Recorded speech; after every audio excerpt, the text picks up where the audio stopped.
Okay, let's get the show on the road. Good evening, ladies and gentlemen. Ladies and gentlemen. Ladies and gentlemen. Thank you. That was his lunch duty voice. Yeah. I haven't used that for 4 years. Well, good evening. This is the regularly scheduled meeting of the Wareham School Committee on October 19th. This meeting is being broadcast live on WCTV, and an audio recording is being made by our recording secretary, Ms. Ruiz. Also, Ms. Caparicio will be joining us live via telephone, as she can't be joining us here tonight. So we're going to make a little bit of a change here, and Madam Superintendent, I'm going to turn this over to you for the good news part. Thank you. I would like to bring up Dr. Stedman to introduce our MCAS students scoring advanced or higher, which is there's nothing higher. Okay.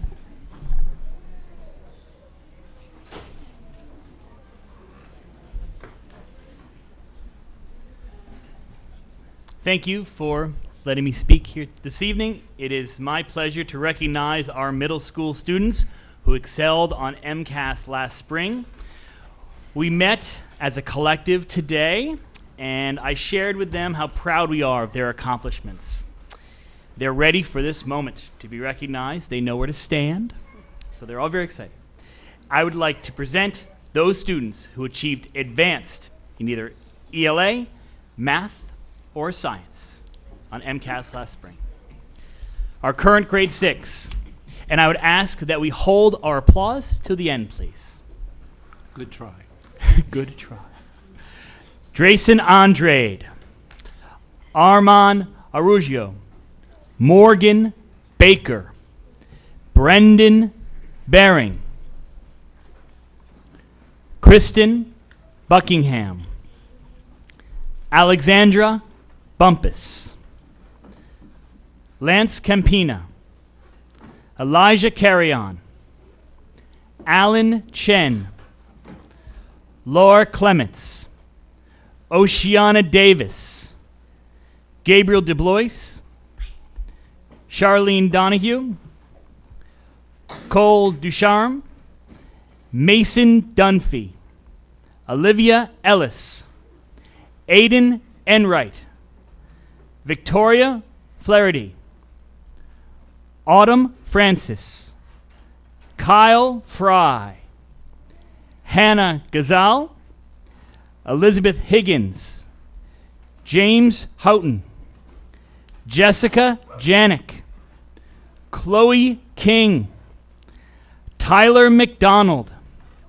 Anthony Malcolm, Hannah Marabella, Nicole Montero, Taylor Marana, Kinsey Navarro, Paul Petronelli, Addison Pimentel, James Pinkham, Frederick Rosen, Autumn Savage, Nicholas Say, Nora Chiapa, Haralambos Sivinakis, Jacob Smith, Ava St. Germain, Kala Streeter, Jacqueline Stewart, Wendy Soot,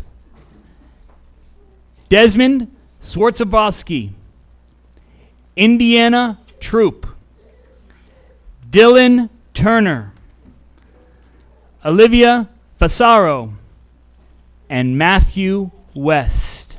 Can we give the current grade 6 a big round of applause?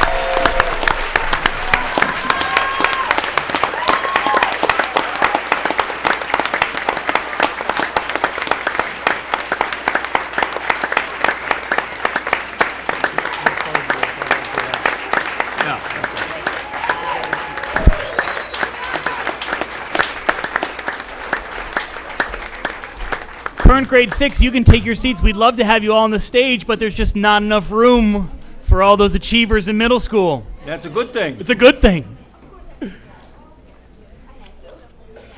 So sit down quickly and we'll get ready for the current grade 7 folks.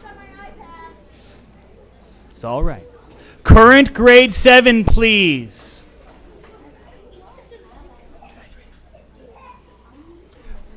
Grade 7. Amaya Anderson. Sheridan Bancroft. Heaven Barnett. Benjamin Berjoli. Brendan Kavakis. Maverick Kavakis. Anajay Council. Aiden Cox. Maya DeMoy. Jacob Enright. Tatiana Famina. Morgan Gifford. Allison Horton. Lexi Hume. Ariana Judge. Jenna Klemp. Juliana Lahome. Madison Murphy. Courtney Osborne. Adrienne Padden. Haley Pelchier. Olivia Powers. Colton Rasmussen. Noah Reardon. Jared Sprague. Stephen Sprague. Caitlin Trask. Austin Tripp. Adam Weisberg. Abby Wickstein. And Luke Wiley. I should say before we applause, is there anyone that in my excitement I missed in grade 6 or 7? Please come to the stage now. All right. Can we give a big round of applause to current grade 7?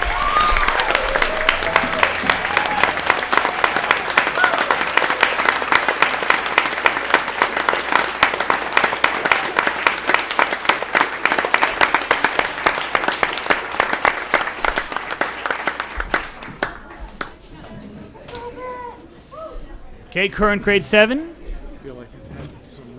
As soon as you are seated, we'll get ready for the current grade 8.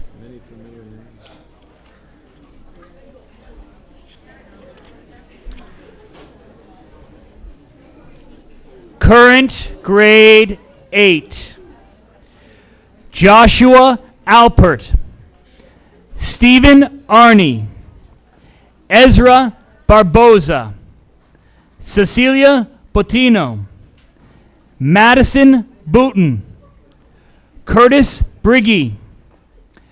Jacob Cardinal. Brooke Chandler. Jordan DiMedeiros. James Fitzgerald. Zachary Geis.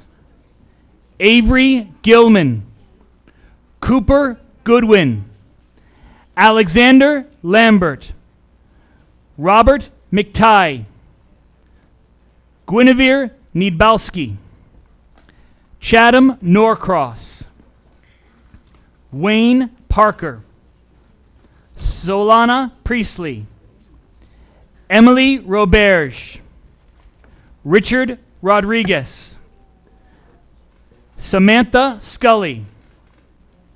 Annabelle Snow. Ava Sullivan. Ryan Trapiano. Sydney Ullman. Kyle Vermilia. Taylor Vonner. And Abigail Walker. Is there anyone in current grade 8 that I forgot due to my excitement? I present to you the current grade 8. Thank you.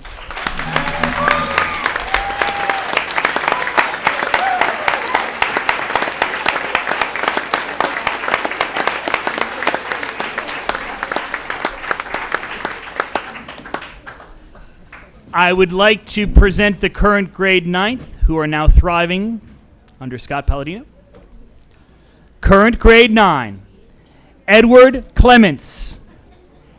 Erica Cormier. Jackson Cody. Amanda DeCruz. Alex DeMarco. Jared Fernandez. Recognized. Madison Fernandez. Joseph Farrow. Joshua Flaherty. Brian Gallagher. Jeffrey Goodman. Jocelyn Hendricks. Jason Klemp. Connor Kramer. All right.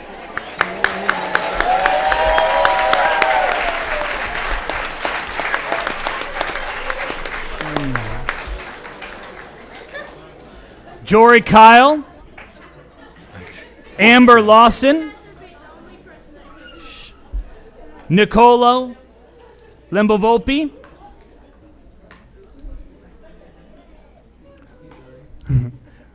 Rory Lyden. Julianne Matthews. Dominic Mello. Matthew Moda. Natalia Molding. Nathan Nawalchik. Remy Nelson. Azek Pimentel. Matthew Rodriguez. And Lucy Sullivan. You're representing tonight. Thank you.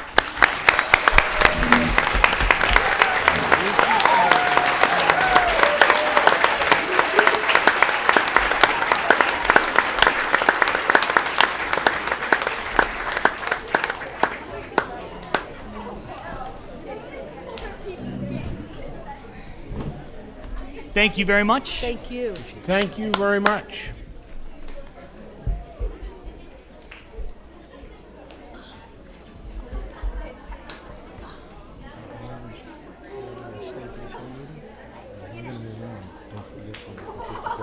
Yeah, I know it. It's coming up next.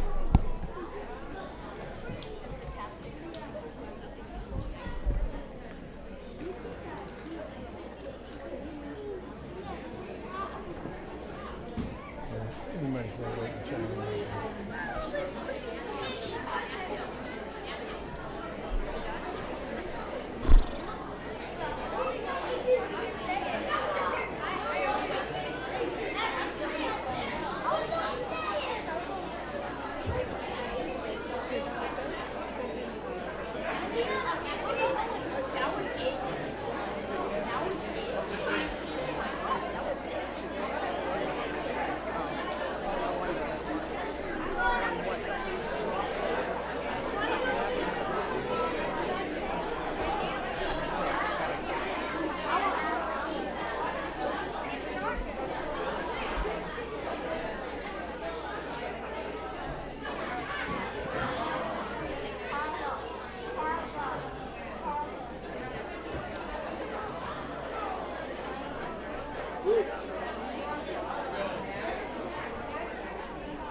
what's next to high school? We've already done the high school. We've already done high school. We did the high school. We did the high school already, so this is it. So all these people are hanging on. Wow. Told you. I don't care. I don't care either.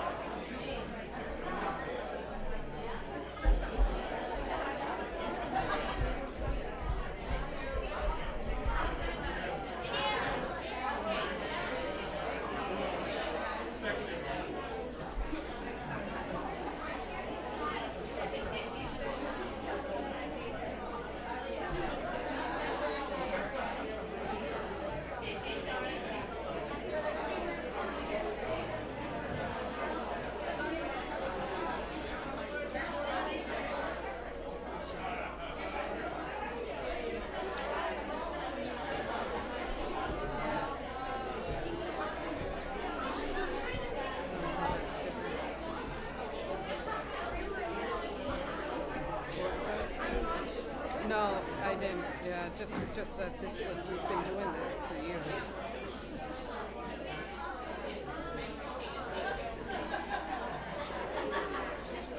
That's not true.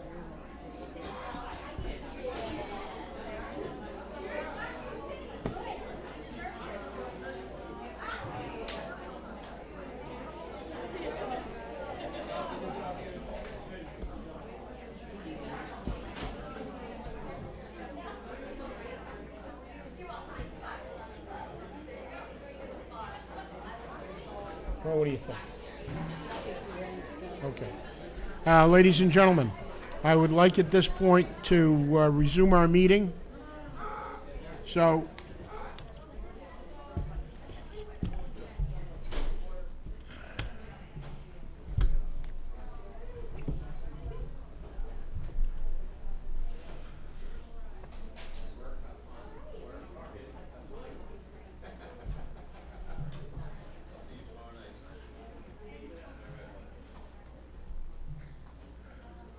first of all, congratulations to all of those students that were recognized tonight.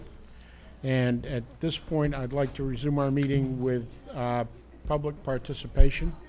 So if you're out there and you'd like to speak to us, now is the time. Come on down. Oh, hi there.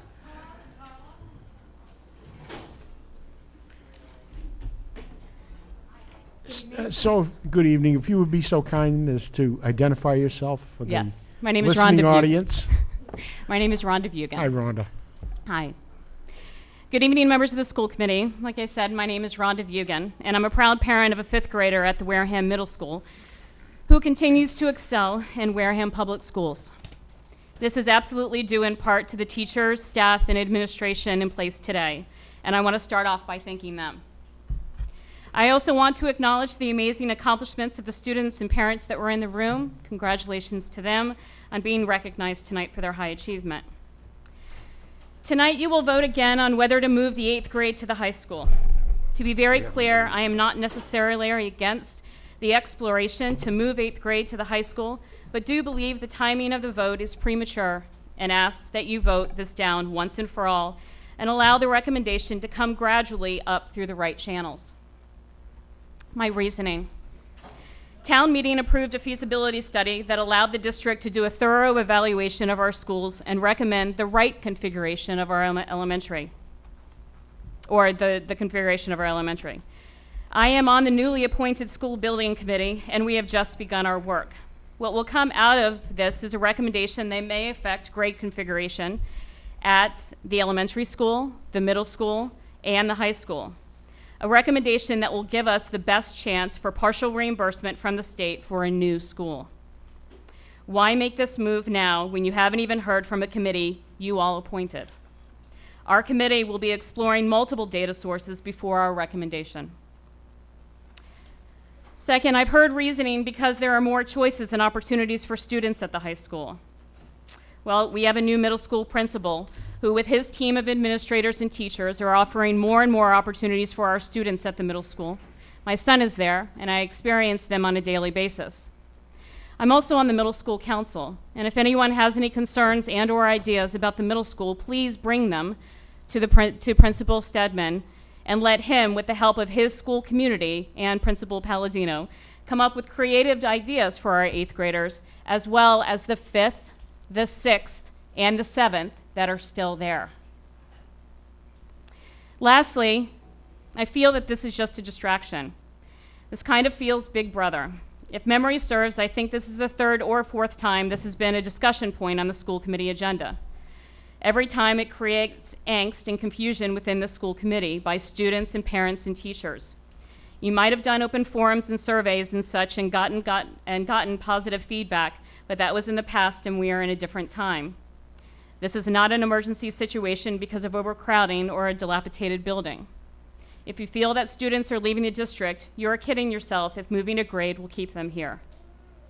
There are some incredible things going on in our school community, from IB to new curriculum and support for our most at-risk students, to a resurgence of parent and community involvement and enthusiasm.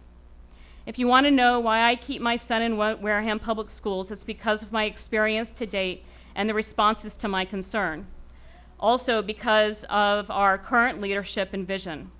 But more importantly, it's because I believe in and support Wareham Public Schools and am overly optimistic and excited about its future.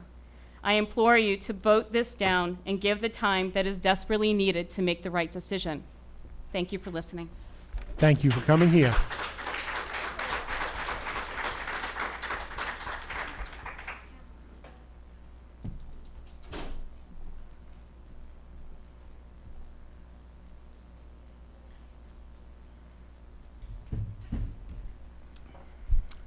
Good evening. Mike Flaherty. I too have a son in Wareham Public Schools. He's currently in the 9th grade. And I'm at a disadvantage. I'd love to know the reasoning behind this, but where public participation is done beforehand, I'm sure my questions might be redundant. So I apologize in advance. I'm just kind of curious, what is pushing this now? To the superintendent, please.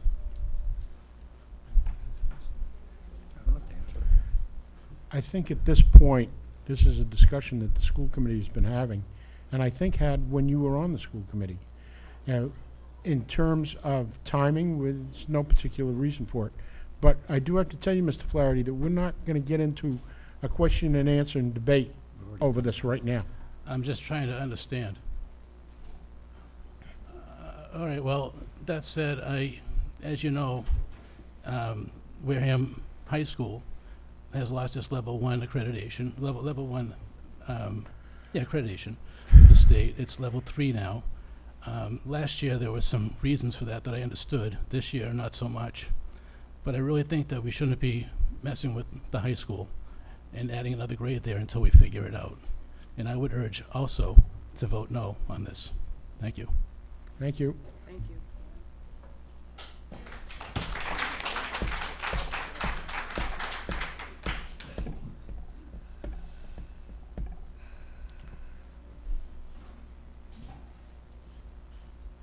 Good evening. My name is Janet Leonardo. I am the mom of a current 7th grader and a 4th grader. I will start first by saying that I lead with my heart and not always with my brains. I am speaking in regards to the 8th grade move that I am against 100%. I have heard it'll be great for the students, and a lot of towns are doing it. Here are my personal opinions regarding this move. It may be great for some of the students, but not all. And honestly, I don't care what other towns are doing. I care about my town, my children. This was tabled last year for more research, more information. Did that happen? None of us parents have heard any information. Have you considered the social and emotional impact a move like this will have on students? Let's stop for a minute and think about the children that are delayed or young for their age, and then picture them walking the halls of a high school. My question to you, school committee, is don't you want us, the town's registered voters, in your corner? How can you stand before us and tell us what is good for our children? You don't know my children, so how do you know what is good for them? Some of you have doctor before your names or letters after your names. Most of you, actually all of you, know more than I about education. But not one of you on that stage can stand before me and tell me that you know more about my children. How do you know that my child will do well in the high school? My 2 children alone, not considering the other couple of hundred of 7th graders, are complete opposites when it comes to education. One may do well in high school, one will not. Why can't we continue with the dual enrollment and leave the decision to the parents, the people who truly know the children, that you say you are always working for. Thank you.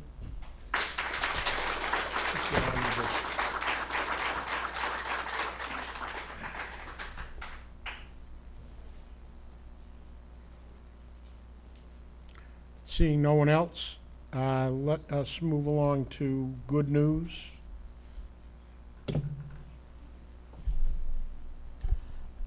I have good news. I would like to share with our viewers, the Decca mattress sale is October 22nd. There are many signs around the community. Please make sure, if you're in the search for a mattress, go there. You'll get a good deal. Okay, That's it. Mr. Sweat, Not at this time, thank you. Dr. Sylvia, Uterus is a good mattress. Ms. Morgan. Nothing right now. Okay. Let's move along to the acceptance of the minutes of the October 5th meeting. May I have a motion to accept, please? So moved. Second? He seconded. Oh, Second. good. That's the bad ear side, even with the hearing aids. Any discussion, any corrections, omissions? If not, all in favor? Aye. Aye. Aye. 500. Get that sound from the ceiling. Yeah. Okay. At this point, I would, Judy, can you hear me? Yes. Oh, Yes. wow. It's like coming from above, you know? It's like that Bill Cosby skit, you know? Careful with him. Oh, I Wizard of know. Oz. Yeah.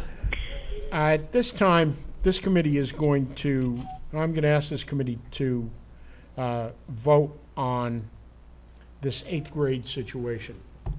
I agree with some of the speakers that we've talked about this for quite some time, but we have never come to a vote on this. So I would like a motion from someone on the committee, one way or the other. I move that we go forward with the 8th grade, moving over to the high school for 2017, 2018, for discussion. May I have And a I'd like to second? speak to the motion. Yeah. I second it to Okay. discuss. Okay. Dr. Sylvia, the floor is yours. I absolutely understand everyone's apprehension for this. It's not something that I take lightly. It's not something that I take lightly. If anybody knows me, they know that I put the welfare of kids before anything, and I wouldn't do anything to jeopardize the welfare of any child in this community.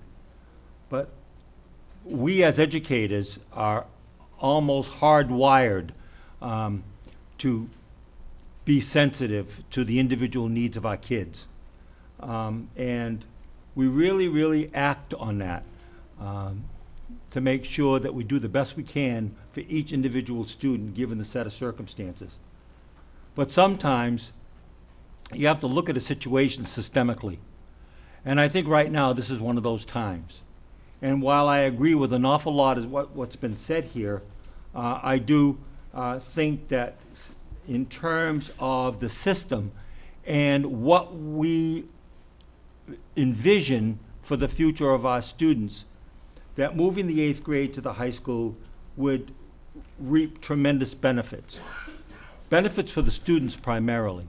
And I think what you look at in terms of systemic thinking is, what is that graduate of Wareham High School going to look like? What is that graduate of Wareham High School going to have as a background and an academic footing to further their education or do their career goals? And that is kind of what's leading my thinking on this right now.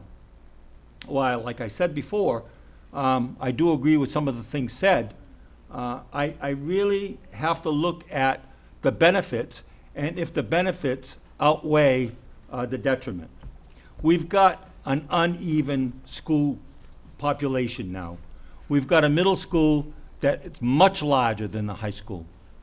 And I think that at this point in time, in fairness to our 5th graders, to have a true middle school functioning as a middle school with grades 5 through 7 in our times of high-stakes assessment, it would reap benefits because our attentions could be focused on those developmental years. I did the research.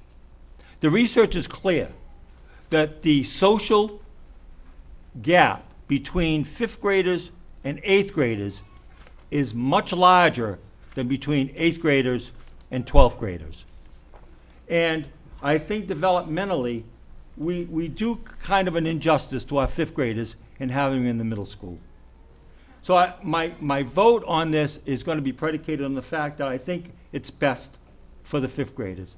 It will be a more nurturing environment. It will be an environment that probably will be less stressful in terms of discipline, and I think it will be an environment in which our 5th graders, 6th graders, and 7th graders can flourish. In terms of the 8th graders, and I'm not going to say that other schools are doing it, but other schools are doing it, and they've met with tremendous success. I met with the superintendent in Taunton. I met with the superintendent in Dennis Yarmouth, and I just read in the paper that Westport is going 7 through 12. So it's not something that is foreign to other school systems, but that's not why we do it. We do it because we think it's the best for Wareham. And I've been in this business 50 years. I've got an earned doctorate and a tremendous amount of experience, both administratively and in the classroom. And I believe in my heart of hearts that this is not only the right thing to do, but it's the right time to do it. And I understand what Mrs. Vugan said about the timing and having the committee and doing a grade school configuration. But right now is the perfect time to do this for next year because our administrators are going to need planning time. And they're going to have to get in the weeds and figure out how this transition is going to go. Secondly, I think that it is very important that we understand that if this doesn't work out, and there's no guarantee that it would, we're going to have probably a situation where we're going to have a brand new building in which we can move the 5th grade out if we choose to and bring the 8th grade back to the middle school. So we'll have options. So I think right now the timing is perfect to do this, to get it done, to see how it works out, and to go from there. In terms of the benefit to the 8th graders, there's no question in my mind that the programming benefits for the 8th grader will be tenfold. They'll be able to be exposed to art, to music, to social and academic programs that are not available at the middle school. They will flourish at the high school. They will be put into a situation that probably has a little bit higher social expectation. And I think that it will help them mature, and I absolutely think it would help them on their assessments. And the other thing, too, it would even out the assessment responsibilities. Right now, the high school tests 1 class, and in this particular case, they would be testing 2, and it would give the middle school a break in their testing administration. It would provide the opportunity for our IB kids to all be in the same school. That is very important to me. We're going forward with the IB program. Wouldn't it make sense to have the IB program all in one school? The dual enrollment has been successful, and I think we can expand upon it with the 8th grade at the high school. The 8th graders will have the opportunity to participate in athletics, in social activities, and I think that will help them with their maturity. So, and the other thing too is when we have the presentation for the MCAS, they'll all be here with a high school, and they won't be missing in action. So, I think both as an educator, as a long resident of Wareham, as someone that taught in Wareham for 31 years, and if anyone knows me, they know that I'm not going to sell out our kids. I honestly feel that at this particular time, it's the best for kids. Thank you. Mary. And, oh, one more thing. And I didn't have a chance to talk in public session because I was having open heart surgery at the time. Mary? At this time, I'd just like to make a couple of comments. One is that I guess it was when I was actually running for a school committee, that I mentioned that I'd like to see a proposal, an actual proposal that lays out all the benefits, what it's going to look like at the high school, and so on. Another comment I'd like to make is it's kind of, and I understand why it didn't happen because the number isn't as big, but it's disappointing to me that discussions like this didn't happen when the decision was made to move the co-op over to the high school. I know there aren't as many students, but it's almost like we didn't, because there aren't as many, we don't care. So those are my 2 comments at this time. Jeff?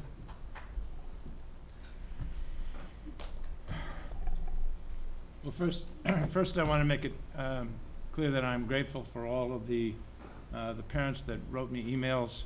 They were thoughtful. They were caring. The emails I received were thoughtful, caring, balanced, and demonstrated people who are taking their responsibility as parents as well as citizens of Wareham very seriously, and I greatly appreciate that.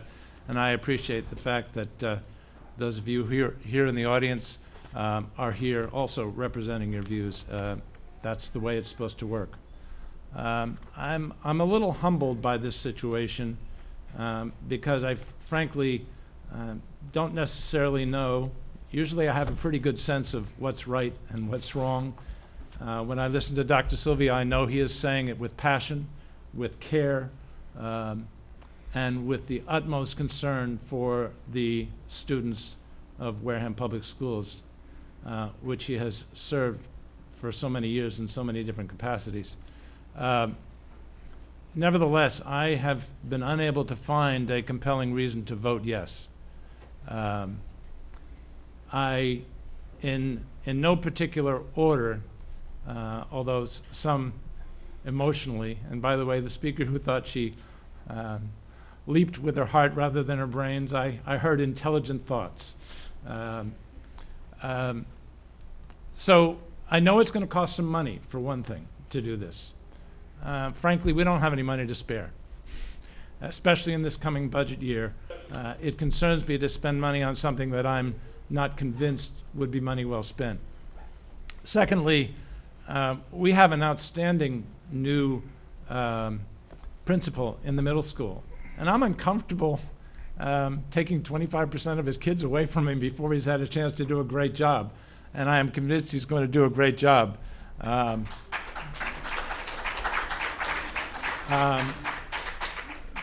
Thirdly, as parents through emails and through participation tonight, the closest I get to knowing what it's like to be a parent is coaching your kids. And that's just a tiny fraction of the responsibility you feel. And I just couldn't sit here thinking that I knew what was best for your kids. I am convinced that some kids will thrive. But I'm not convinced that it's a majority that will necessarily thrive. And I think that's why we have the dual enrollment program, so that kids who want that kind of exposure to a relatively grown-up situation at a relatively early age can get it. And I'm thrilled that it exists, and I applaud the superintendent for making it available. And I think it was a very wise move. But that's a volunteer situation discussed with parents and children, and I think for the moment that's all we need. And I trust parents to understand what's best for their kids, especially when they say, you have no idea how different my kids are. One would do well and one wouldn't. And I've heard that from more than one parent. And finally, I actually have what I'll call an IB vision that has been created by the extraordinary educators that we have in this district in talking to them. And it's pretty clear to me that if we had a IB program in the high school, an IB diploma program, and a middle years program that went all the way down to the 6th grade, which would mean 6 through, I guess it's technically 6 through 10, but it would include the entire middle school, and that we might even theoretically someday have a 1 through 5 or K through 5 early years program that the only real move I'd like to see is sometime in the future when we have hopefully built a couple of new elementary schools, that the fifth grade go back to the elementary school. Now, I do not criticize the move of the fifth grade to the middle school because it's an extraordinarily fine building with a great staff, and I think given the relatively poor condition of our elementary schools, it made sense to use this facility as much as we possibly can. And so, but I'll be very happy to see the fifth grade go back to elementary schools, and so that we end up essentially with 4 grades, pre-K to 2, 3 grades, 3 to 5, 3 grades here, and then 4 grades in the high school. That sounds like a balanced approach to education, and let's face it, when it comes down to it, and people in the audience know this better than I do, what it really matters is the teacher in the classroom and the individual children being in the right setting with the right teacher. So that's a long-winded way of saying I intend to vote no, but with great respect for my colleague, Dr. Sylvia, who I know believes in his heart that it would be best if we did it. Thank you.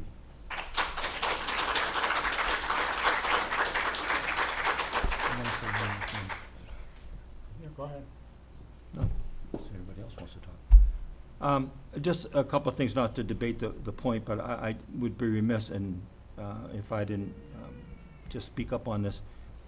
You know, when I said I did the research, I did do the research, and the research is clear on this, especially about the social gap of that age group between the 5th grade and the 8th grade. But that being said, I have spoken to parents, and I've spoken to the administrators in question and our superintendent. And I don't want anyone to think that I'm out here on the limb by myself. I got overwhelming support by my superintendent that has been virtually silent tonight, and the principals for this move. So I don't want anyone out there to think that this is something that Cliff Sylvia dreamt up out of his own head.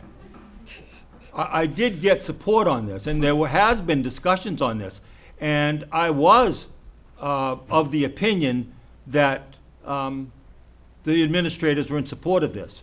But it looks like I'm the guy running off his mouth as usual. Thank you. I just wanted to point that out. Okay. Don't forget Judy. Judy? Yes, I'd like to say that I appreciate and understand everything that Dr. Sylvia said. But when I look at the situation now, I echo Mr. Sweat's his presentation, what he had to say, his sentiments. I am also on the building committee, looking at different configurations and buildings for the schools, and we don't know when that's going to happen or how it's going to end up yet. We just began. And I don't think it's educationally sound to move the students at one up and then back again. I think we need some stability, and we also don't have the funds to do this for next year. We don't know that. We don't know that. Judy, all set? Yes. Okay. Everybody all set at this point? Good. May I say something? Yeah, Oh, thank you're the I chair. wasn't sure. They give me the fancy title, but I'm not sure that's worth a hill of beans. I have been in favor of this move from the first moment that I heard about it. I spent just over 17 years at the high school. I've seen the 9th graders, some absolutely blossom, some absolutely lost. One of the nice aspects and one of the positive aspects of having the 8th graders at the high school is that in terms of their transcript for college, 8th grade doesn't count. We know that not every student that's going to come into that high school is going to be an academic star from day one. And there is some transition time, whether the student is a 9th grader coming in or an 8th grader coming in. we can see that it won't be held against an 8th grader by not having their 8th grade on their transcript. Now, you know, I spent, as I say, just over 17 years. In my last 3 years, I was one of the deans at the high school, which gave me the opportunity, and not always good, to deal with the social and emotional issues surrounding our students. I had 10th graders, then 11th graders, and then 12th graders. I was particularly happy to see that the integration emotionally between our 9th graders and our 10th and our 12th graders was seamless. And I would suspect that that same seamless integration would happen with the 8th graders as well. I think that we're selling our 8th graders really short. I do too. If we say they can't get along with 12th graders and that the 12th graders are all out of control, and that they will be taking advantage of these poor 8th graders. I just cannot conceive that happening, and I can tell you after the years that I've been there, I would be astonished. On 2 levels. Number 1, I have tremendous amount of faith in our students. And number 2, I have even more faith in the parents of our students to know that this is the right thing, that this is not going to happen in terms of a problem with social integration of 8th graders into the high school. So I don't expect a round of applause for this, which is okay. But my feelings have been well known concerning this move, and I am absolutely in favor of it. So I guess at this time we should take a vote. Move the question. Thank you. Gotta vote on it. Michelle, what's the motion? Seconded for discussion. Okay. Yeah, what's the motion? The motion is Move to go forward with go the eighth forward for grade. 2017, 2018 for the 8th grade at the high school. Okay, all those in favor, please say aye. Aye. Aye. Whoever you are out there, thank you. Can you come up here and vote? All those opposed, please. No. No. Judy? No. No. Thank you. Motion fails 2-3-0. Thank you. Now you can applaud. Mr. McMillan?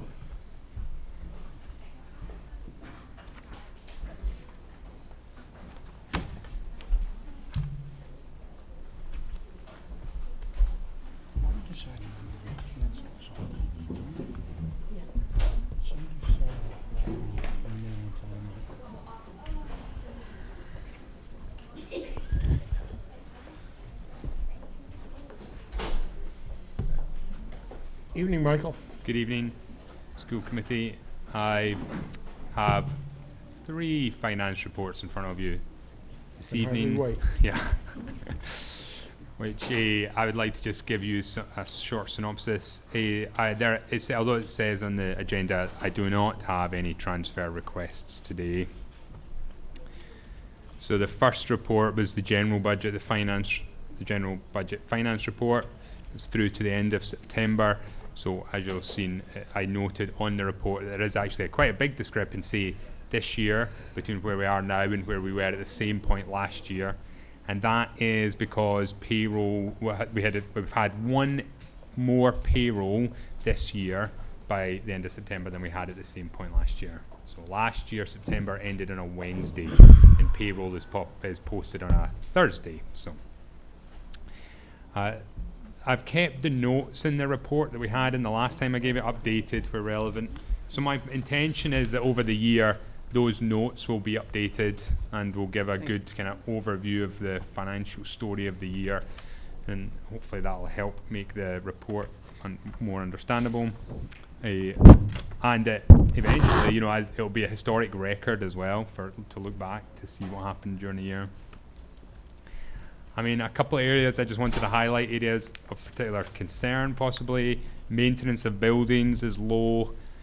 However, that is in part because many of the repairs that we had budgeted were taken out of the general budget and are included in a request that's going forward to town meeting on Monday for free cash, particularly repairs to HVAC systems at the high school and middle school, and also flooring at Deacon's. Another part of the key requests.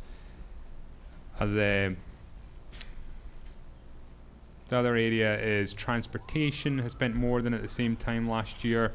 That payroll is a big part of that extra payroll we've had so far. And we also have created over $100,000 more in purchase orders than we had at the same point last year for transportation. And we continue to work hard to try and get as many routes for out of district students done in the district rather than by contractors to help reduce costs. I also know that the town has a request for town meeting again on Monday to purchase more buses, which I think will be great for our fleet and help to reduce our overall costs. All right, that's my highlights from the expenditure report. Any questions on that before I go into the state and federal grants? Questions, comments? No. Jeff? All set, thank you. Thank you. Okay. All right, so I've been doing a sort of periodical report on our state and federal grants and our revolving accounts. This is the first one this year. I'll do the state and federal grants report first. Where it is available, I've provided the FY17 grant award. It wasn't always available, so where not, I've obviously not been able to include it. Where it's blank, we don't have an award or it's not yet known. For the major grants, that is Title I, IDA, that's our special ed grant, and also Title II, less so. The awards have been largely in line with last year's figures and what we projected. Actually, all three were more than we'd projected. So Title I was a few thousand more than last year when we had actually projected a small decrease. Title II is down a few thousand on last year, but that decrease was less than the decrease we had projected. And IDA, which is the largest special education grant that we get, we actually saw a $7,000 increase, when again we projected a small decrease, which apart from anything else shows my projections are terrible, but they're terrible in the right direction because we're getting more than we'd hoped. The only upset that we did see was in the kindergarten grant, which is no longer being funded by the state, and we have discussed that at a previous meeting. And although we didn't actually have to reduce any staff, we did reduce the number of positions we had, but we were able to do that through the vacancies. So there was one other grant I wanted to highlight, which had been raised at a previous meeting. That was the supplementary support to school districts with high concentrations of at-risk students. So the previous meeting, I'd just been asked what that was for and whether it was being used for the cooperative school. So that was used at the night school and also for any other at-risk high school students who wanted to participate.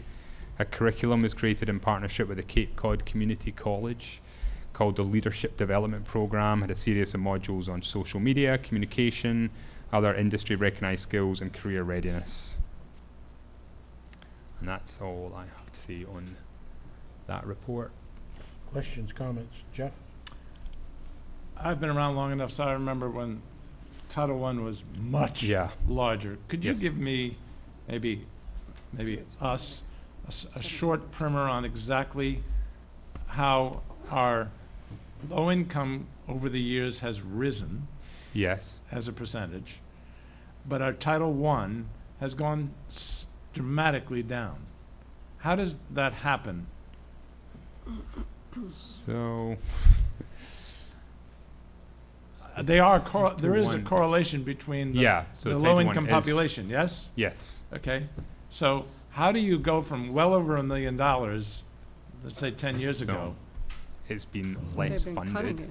So is it's simple, the pie has been shrunk nationwide. Right. Yes. And we're simply getting a proportion of the much smaller pie. Is that in essence what's going on? It's my understanding, yeah. There's nothing else going on. Is there any other reason why we wouldn't be receiving those funds? Not that I know of. It's an entitlement grant, so it's driven And by it's our based on income. need and risk. Yes. Yeah, Needs. It's a shockingly, Yeah. shockingly reduced number. But I guess it's plateaued is what you're saying. It's Yeah, it essentially the seems same to as have, last year. and this might be where our low income rate has helped, because it did actually increase a tiny bit. And what is the, so it's a little over $500,000. Yeah. It's almost What- 600. 300. Excuse me? Isn't it almost 600? Title 1? No, it's 3. Oh, no, where is it? Isn't that the very first one? Yeah, Very first one. 584. Sorry. Okay, closer to 600. Okay, I said corrected. What is the primary use of those dollars? Title 1. Are these, for example, interventionists? Yeah, so at-risk. it funds, particularly, I mean, it funds Title 1 programs at the elementary school. There's certain teachers who So provide is it Title 1 primarily support. elementary? It is elementary. It's all our Title 1 schools, so that is elementary and the middle school. Elementary it and middle does, school, and and it's teachers? Teachers. And Yeah. and are they basically interventionists? Yeah, I mean, yes, Title 1 services for reading and math primarily. Okay. Just trying to understand. Yeah. Okay, thank you. It also supports some paras too as well, doesn't it? Yeah, you're right. Yeah. I'm sorry. Yeah. Thank you. There is part of the Title 1 grant Right. that helps support our Beyond School Time program. Yep, Thank you. Mary, all set. next. All right, and the last report. Judy? is- Oh, sorry, Judy. No, all set. Thank you. So the last Didn't mean to forget you. The last report is the private grants and revolving funds. So that's exactly what it says. The few that I wanted to highlight was the Eastern Bank grant. So that's recently and gratefully received from Eastern Bank to fund support for undeserved and at-risk families, and that is going through the Beyond School Time grant. That was $10,000. Also the tennis courts project, which is nearing its conclusion. The tennis courts are playable and have been played on, and that's been done in support with the Community Preservation Association, which has helped. The after-school program, so that fund is running with a deficit. So that is in part due to we separated out the extended care program and the after-school program, and we're still working on the correction of allocation of costs and revenues between those two accounts. And it's also and primarily due to fees still being received for those classes, those after-school classes, versus the start-up costs for the program at the start of the year. Then I went to the school lunch account, which much like the meals we serve, has a healthy balance. Pause for laughter. You've been waiting to say that, yes? Yeah, Yes. that's the highlight. That's as exciting as it gets. So That, just for the record, that's as good as Scotland gets? I mean, yeah. It's as exciting as finance reports get. The food service manager is planning to use those funds, which I think he did mention at his last presentation to school committee, to make improvement, amongst other things, to make some improvements to equipment in the kitchens and cafeterias. And then the last one I just wanted to highlight in case it's raised any question was West Academy tuition. You may have seen we have some receipts into that fund, despite the fact that West Academy is no more, and that's just some straggling payments at the end of the year and at the start of FY17, and we are planning to use those to offset in-district SPED programs, which is technically what they were used for. Questions, comments? All set. Mary? I just have a question, and it's just a technical thing, but Yeah. you have a gift for East Hammond for the playground. Shouldn't it just be minus? Yeah. Yeah, Yes. it's just technicality. I mean, Yeah, just you're like right. the It's just income eligible, I see that you have put it down as preschool tuition now. yeah. And then the West Wareham Academy one you explained. All right, thank you, Thank you. thank you. No, I just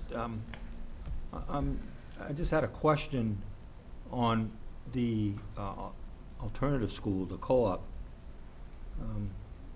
only because I'm not clear on it. Mm-hmm. Me either. Did any of that co-op money, when it was a standalone, ever get reverted back to the high school? Or is it still a So- standalone item? It would seem to me that some of that should augment the high school. So there were. And I didn't see any differences in the lines. So yeah, so there were two parts to the alternative program, which there was the day program, which Right. brought in funds where it did through students from other districts who Right. chose to be there, and that brought in school choice revenue, so that went Right. into the school choice. But it kind of account. stayed in that line item, correct? The co-op? Yeah, actually, the staff were transferred to The high so school? the high school did receive some more staff, and the But I didn't see middle any school. adjustment in the high school. That's all right. I mean, I'll it is talk to you later about It it. is, but there were staff and the budget to go with that staff were transferred to the I'll high talk to you school. later about it. Yeah. Okay. Thank you. Yep. Thank you. Thank Mr. you very McMillan. much. Thank you.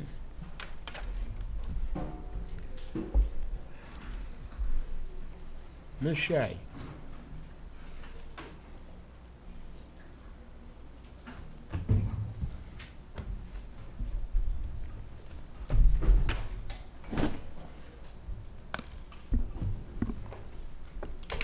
Good evening. Good evening. Thank you for inviting me to speak again, and I have with me Denise Tobin, Assistant Principal at the Minot School for Special Education, and she's here tonight to talk about the preschool component of my report. To start, however, I just wanted to let you know that we have another mandate from the state. Seems to be a regular thing. And it involves the student outcomes or performance of special needs students historically in the district Indicator on 7. MCAS. Oh, MCAS. So I've spoken with the Director of Special Education at the state level, Marty Mitnott, and we have to put a 3-year plan in place. And in the view of Marty and the state, they feel it takes about 3 years to really turn things around. So with respect to that plan, that's what a lot of this in my report has to do with. So that's the frame of the conversation. So to start, I just wanted to, I had touched on some of these things the last time I was here, but this is a little bit more in-depth description in my report of all the professional development activities we've been involved in this year. So I want to highlight a couple of those and talk about, this is really year 1 of our initiative. It's just begun. And I'll begin by going around to all the schools. I'll be scheduled in for 2 days in each building. I'll be meeting with each special ed teacher, looking at caseloads, schedules, and then observing in classrooms to see our inclusion model and also our small group pullout. Pretty familiar at this point with our sub-separate classrooms, the substantially separate programs, but I need to become more familiar with our inclusion model. And that really is the primary focus of the state, for us to look at how we're delivering services for special education in the inclusion model. So we'll be traveling around and taking a look at all of that and really sort of digging in and taking a very close look at our practices, our schedules, how we choose to deliver services, whether or not we have the tools we need to do that effectively. And on the final page of my report is a list of what we called essential questions. And those are the things I'll be looking for when I'm out and about the district. So this is just the beginning of that examination. And as I say, it's a 3-year plan. But year 1 will be looking at all of those things and really partnering and collaborating with special ed teachers and administrators in all the buildings and with Gen Ed as well, because it is a partnership. And a lot of this has to do with how effective our differentiation is in the inclusive classrooms. So part of the professional development initiative includes things like what we've just done at the high school with Karen Martin. We talked about that the last time. And she has come and done an embedded kind of coaching model at the high school. And it's been extremely successful and very well received. So in terms of thinking about year 2, that'll be a main focus for next year. And Karen will come and work in each building. And she'll spend time working with teaching teams, embedded into the classrooms and providing coaching, and then working with them outside of the classroom as well. So that's a plan for next year.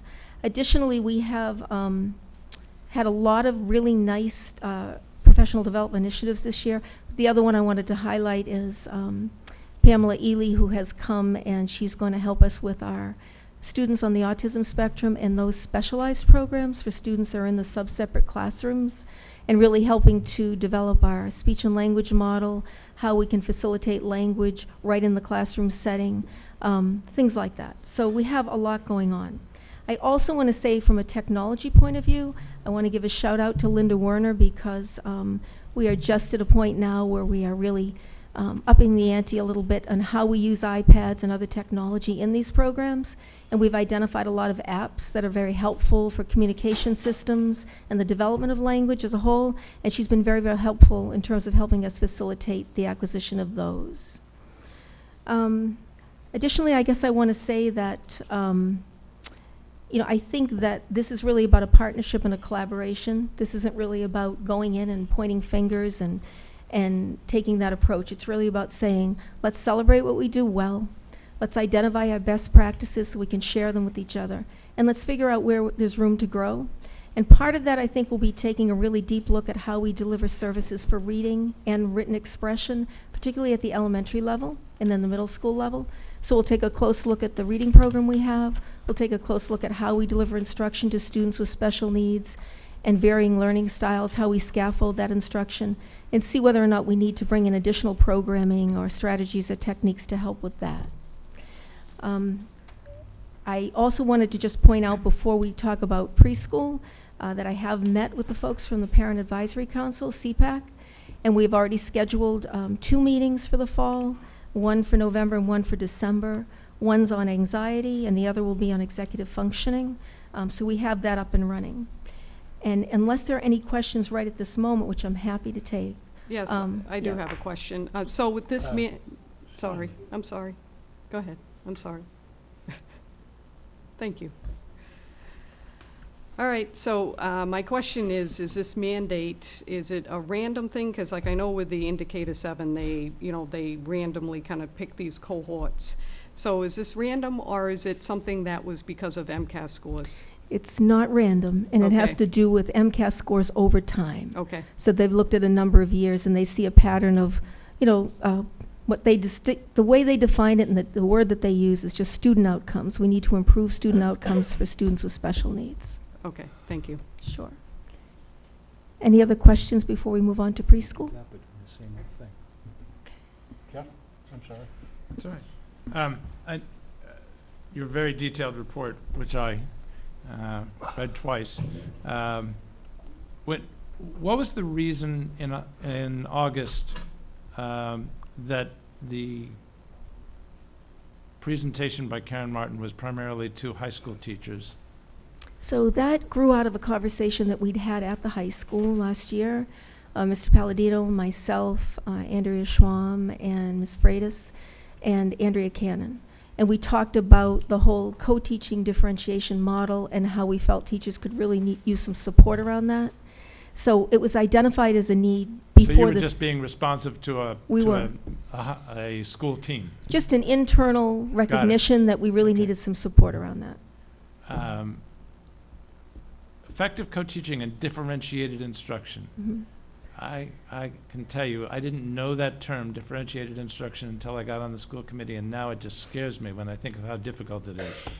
How much of a role does technology now play in giving a teacher better capabilities to actually differentiate their instruction? Is it a critical role, a minor role? Just out of curiosity. Well, I think it's a matter of personal opinion. My sense is that it can play a critical role if it's well utilized. Yes, absolutely. And I think in this particular district, we definitely have the expertise available to us from a number of different sources and individuals that I think that is really part of the fabric of the work that the district is doing as a whole. So I fully expect that technology will be embedded into this initiative as well. You use the term trauma multiple times in your document. Can I assume that you, in all cases, meant emotional trauma? I did, and the state, actually, when I was talking to Marty Mitnott at the state level, she talked about it. We talked about the fact that in some of the grants that we have, There is a directive to work on helping students with trauma and to help teachers to be able to recognize trauma and to be able to effectively intervene and support kids who present in a certain way with symptoms of trauma in the school setting, which we actually do deal with on a fairly regular basis. So when talking to the director of special ed, we talked about what kinds of things we could put in place to support staff around that. And we had already begun that last year, so it played right into the work that we were doing. And that grew out of a recognition from all the buildings and working with all the mental health providers in the district that we, like any other district, we have students who struggle with psychiatric issues, emotional issues, and we just want to be able to have the staff as well informed as possible about those kinds of challenges. But we want staff to be able to develop a skill set as well, a comfort level, if you will, a better understanding or deeper understanding of students who bring those kinds of issues with them to school. And our job is access to the curriculum. So really it's about how can you help students to self-regulate, to manage whatever internal dysregulation they might have, emotional challenges and trauma, the things that they carry with them through life. How can you help kids in a school setting to manage that so they can regulate and be able to attend and focus on their work? I hear you. I guess I come from the healthcare world, and the term trauma is a big deal. Yes. And okay. And I think even in the state documents, it seems to be the current term. And what you'll hear terms like trauma-sensitive schools, a lot of the training, that's just the term that they use. Okay. I had something about preschool, but that can wait. And boy, there are a lot of questions at the end. Okay. Meaning your questions, your whole page of Yeah. questions was huge. Mrs. Tobin, I'll turn it over to her. We have, as you know, we did an evaluation of the preschool last year. It's pretty in-depth. And like I said before, it was about celebrating what we do well, identifying best practices and sharing those with each other, and also identifying places where we could grow. And I think lots of great recommendations were made, and thanks to the work that Mrs. Tobin and the preschool team has done, we've already grown by leaps and bounds, and it's actually pretty exciting. So I'll turn it over to her. Good evening. Good evening. Good evening. So one of the things that I'm supposed to talk about tonight are the schedule changes that have happened in the preschool. But I think before I can do that, I need to explain kind of the preschool model, just so you understand how the changes have impacted what we've done. So our preschool has 3 integrated preschool classrooms and 2 substantially separate programs. The 3 integrated classrooms have a 7-to-8 ratio, so 7 students on IEPs and 8 peer models. Our 8 peer models pay to come to the program. And they're there to support our students with IEPs. So one of the scheduling changes that we've done, we have our special ed students, they come on a certain either Monday, Wednesday, Friday, or Tuesday, Thursday. And previous to this year, we tried many different models to maximize the amount of slots that we had, and we had students come Monday, Tuesday, Wednesday, Tuesday through Friday, Tuesday, Wednesday, Thursday. So the teachers never had the same cohort of students every single day, which made it very difficult for them to reach every student and know who they had on that day.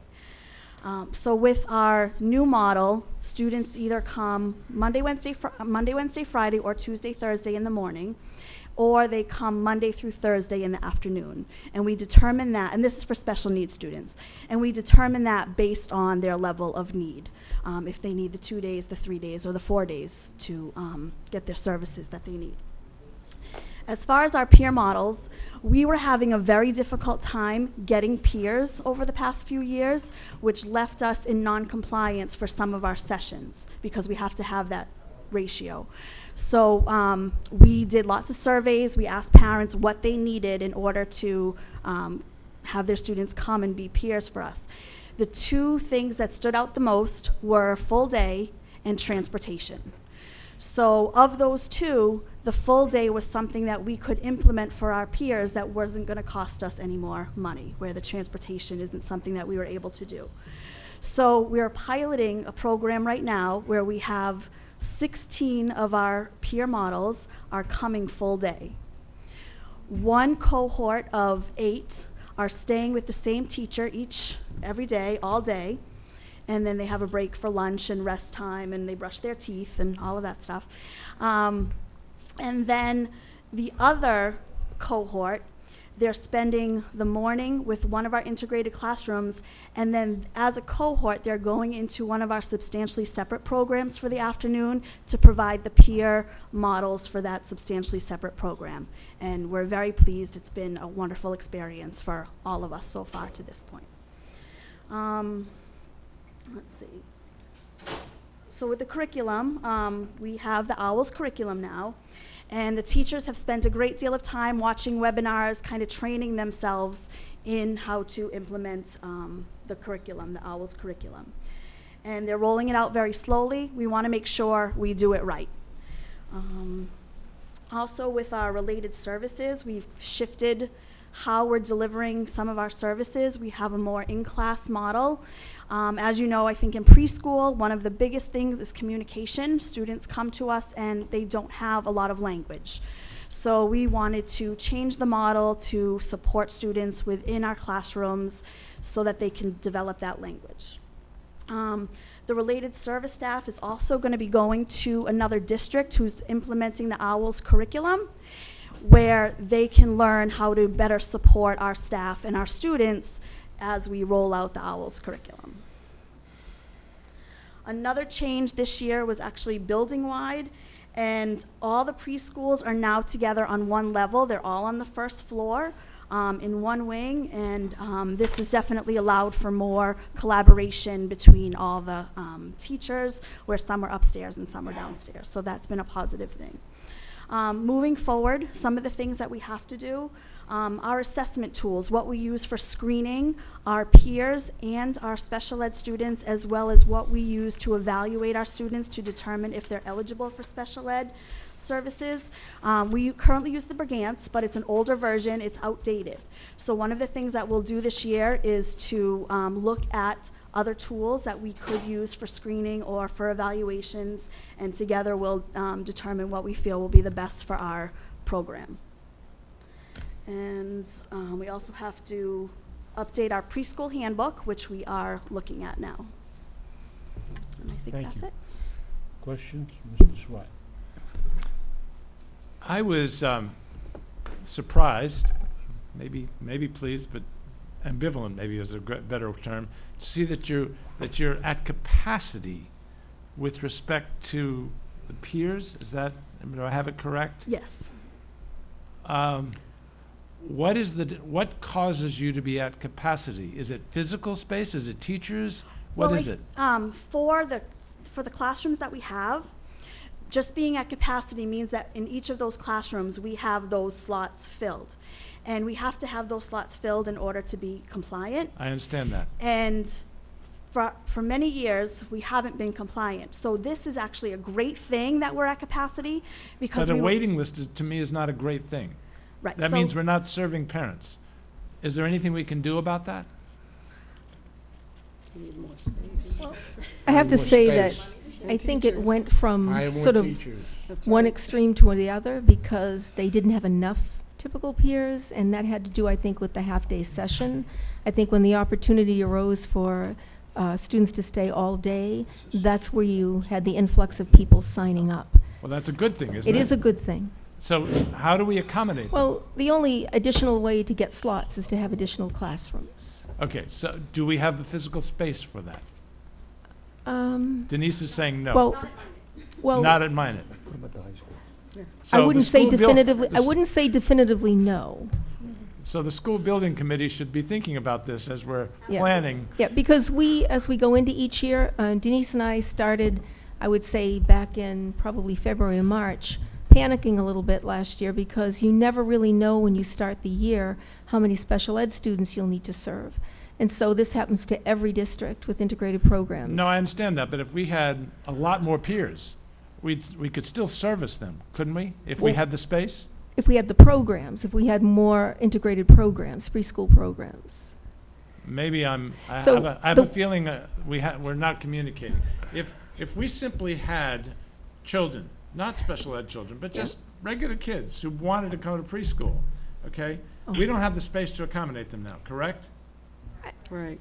Okay, so what I'd like to do is think about how we could generate more space so that we could provide those services. And it sounds like it's more difficult than just simply space. I think it depends on what kind of programming you're interested in offering. And if you're just talking about a regular preschool Regular program. preschool. Yeah, sure.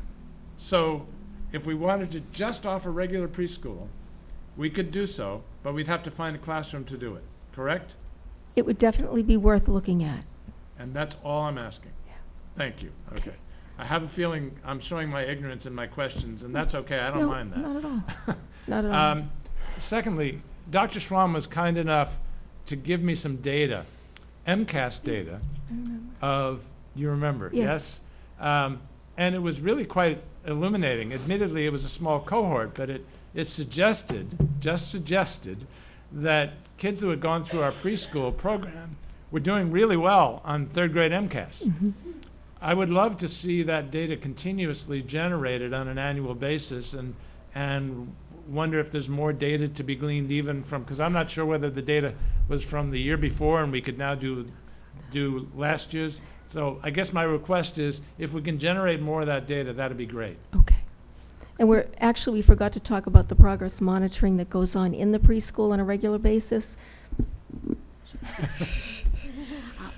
So within the preschool, currently the preschool teachers have a checklist that they use. And it's been developed and redeveloped over the years. It's teacher generated, but it goes in a developmental sequence, and it covers many areas of development. And actually the teachers this year are adding more to the social emotional piece because that's a big part of what happens in preschool. So they do that regularly. They do it in the fall, they do it in the winter, they do it in the spring, and they do it another time for students on IEPs when they're writing their progress reports and IEPs. But with the OWLS curriculum, it also comes with lots of assessments and progress monitoring as well. So we're going to be looking at that and how we can combine the two to really get some good data. Thank you. All set, Mr. Chair. Thank you. Mary? I just wanted to comment, because Jeff was talking about another preschool classroom. Something to look at too is that I know districts use Title I money to create a preschool classroom. There's universal preschool money out there as well. So there are definitely different options out there to take a look at. And if you come up with a good assessment, let me know, because that's an extremely difficult age to assess. Judy? I'd just like to say that I found this report very informative and very clear. I appreciate all the work that's gone into it and look forward to seeing the work continue. Oh, just one other thing. Sure. Reminded me when Judy spoke is that I know that she had brought up before she'd like to see the out-of-district report as well, to see the trend and all of that. So I'm working on that. Okay, thank you. And that'll be my next presentation. Great, thank you. Dr. Sylvia? I'm all set. Thank you very much. Thank you. Listen to me anyway. Thanks, guys. Join the Tell club. me about it. Now you know how it is.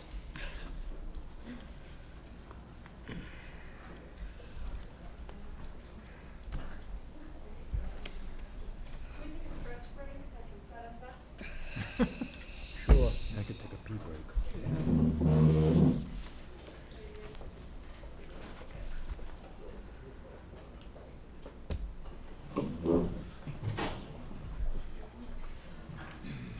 Oh, you got the full cast. So the deal with Hope so. you talk normally, but you don't This is totally out of hand. Totally out of hand.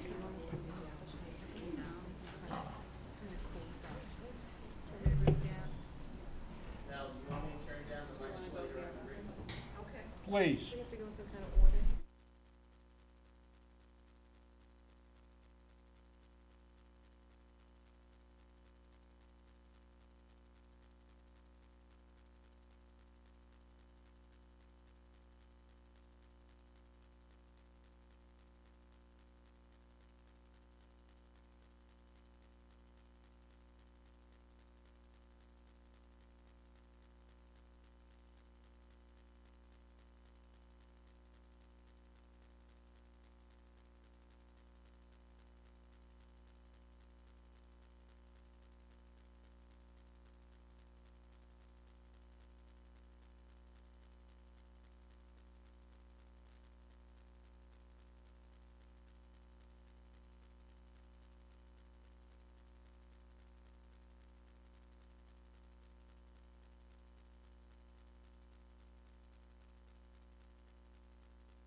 on this. Right.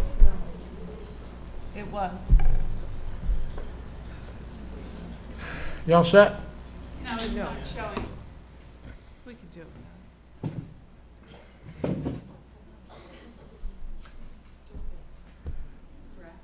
So, we're gonna get home in time to see the debate?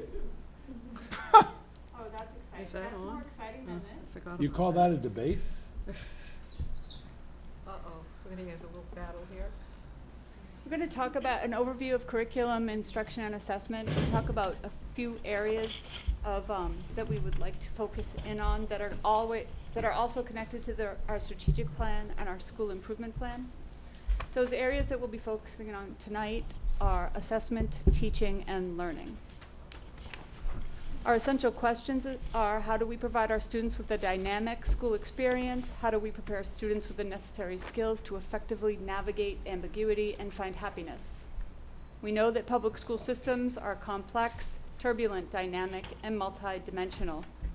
And rather than curriculum constructed around bulleted and hierarchical list of major topics, we begin with the end in mind, created from our vision as the outcome and the strategic plan or blueprint for directions to reach our vision.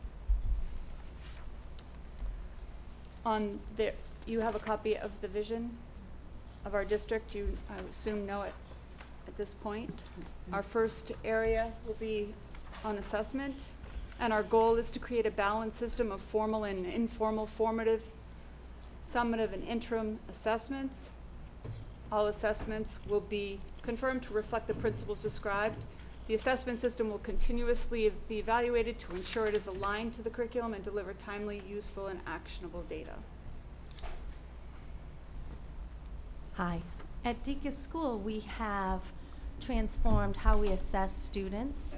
We've brought in a lot of new programs that provide teachers a way to look at student work and to see student understanding.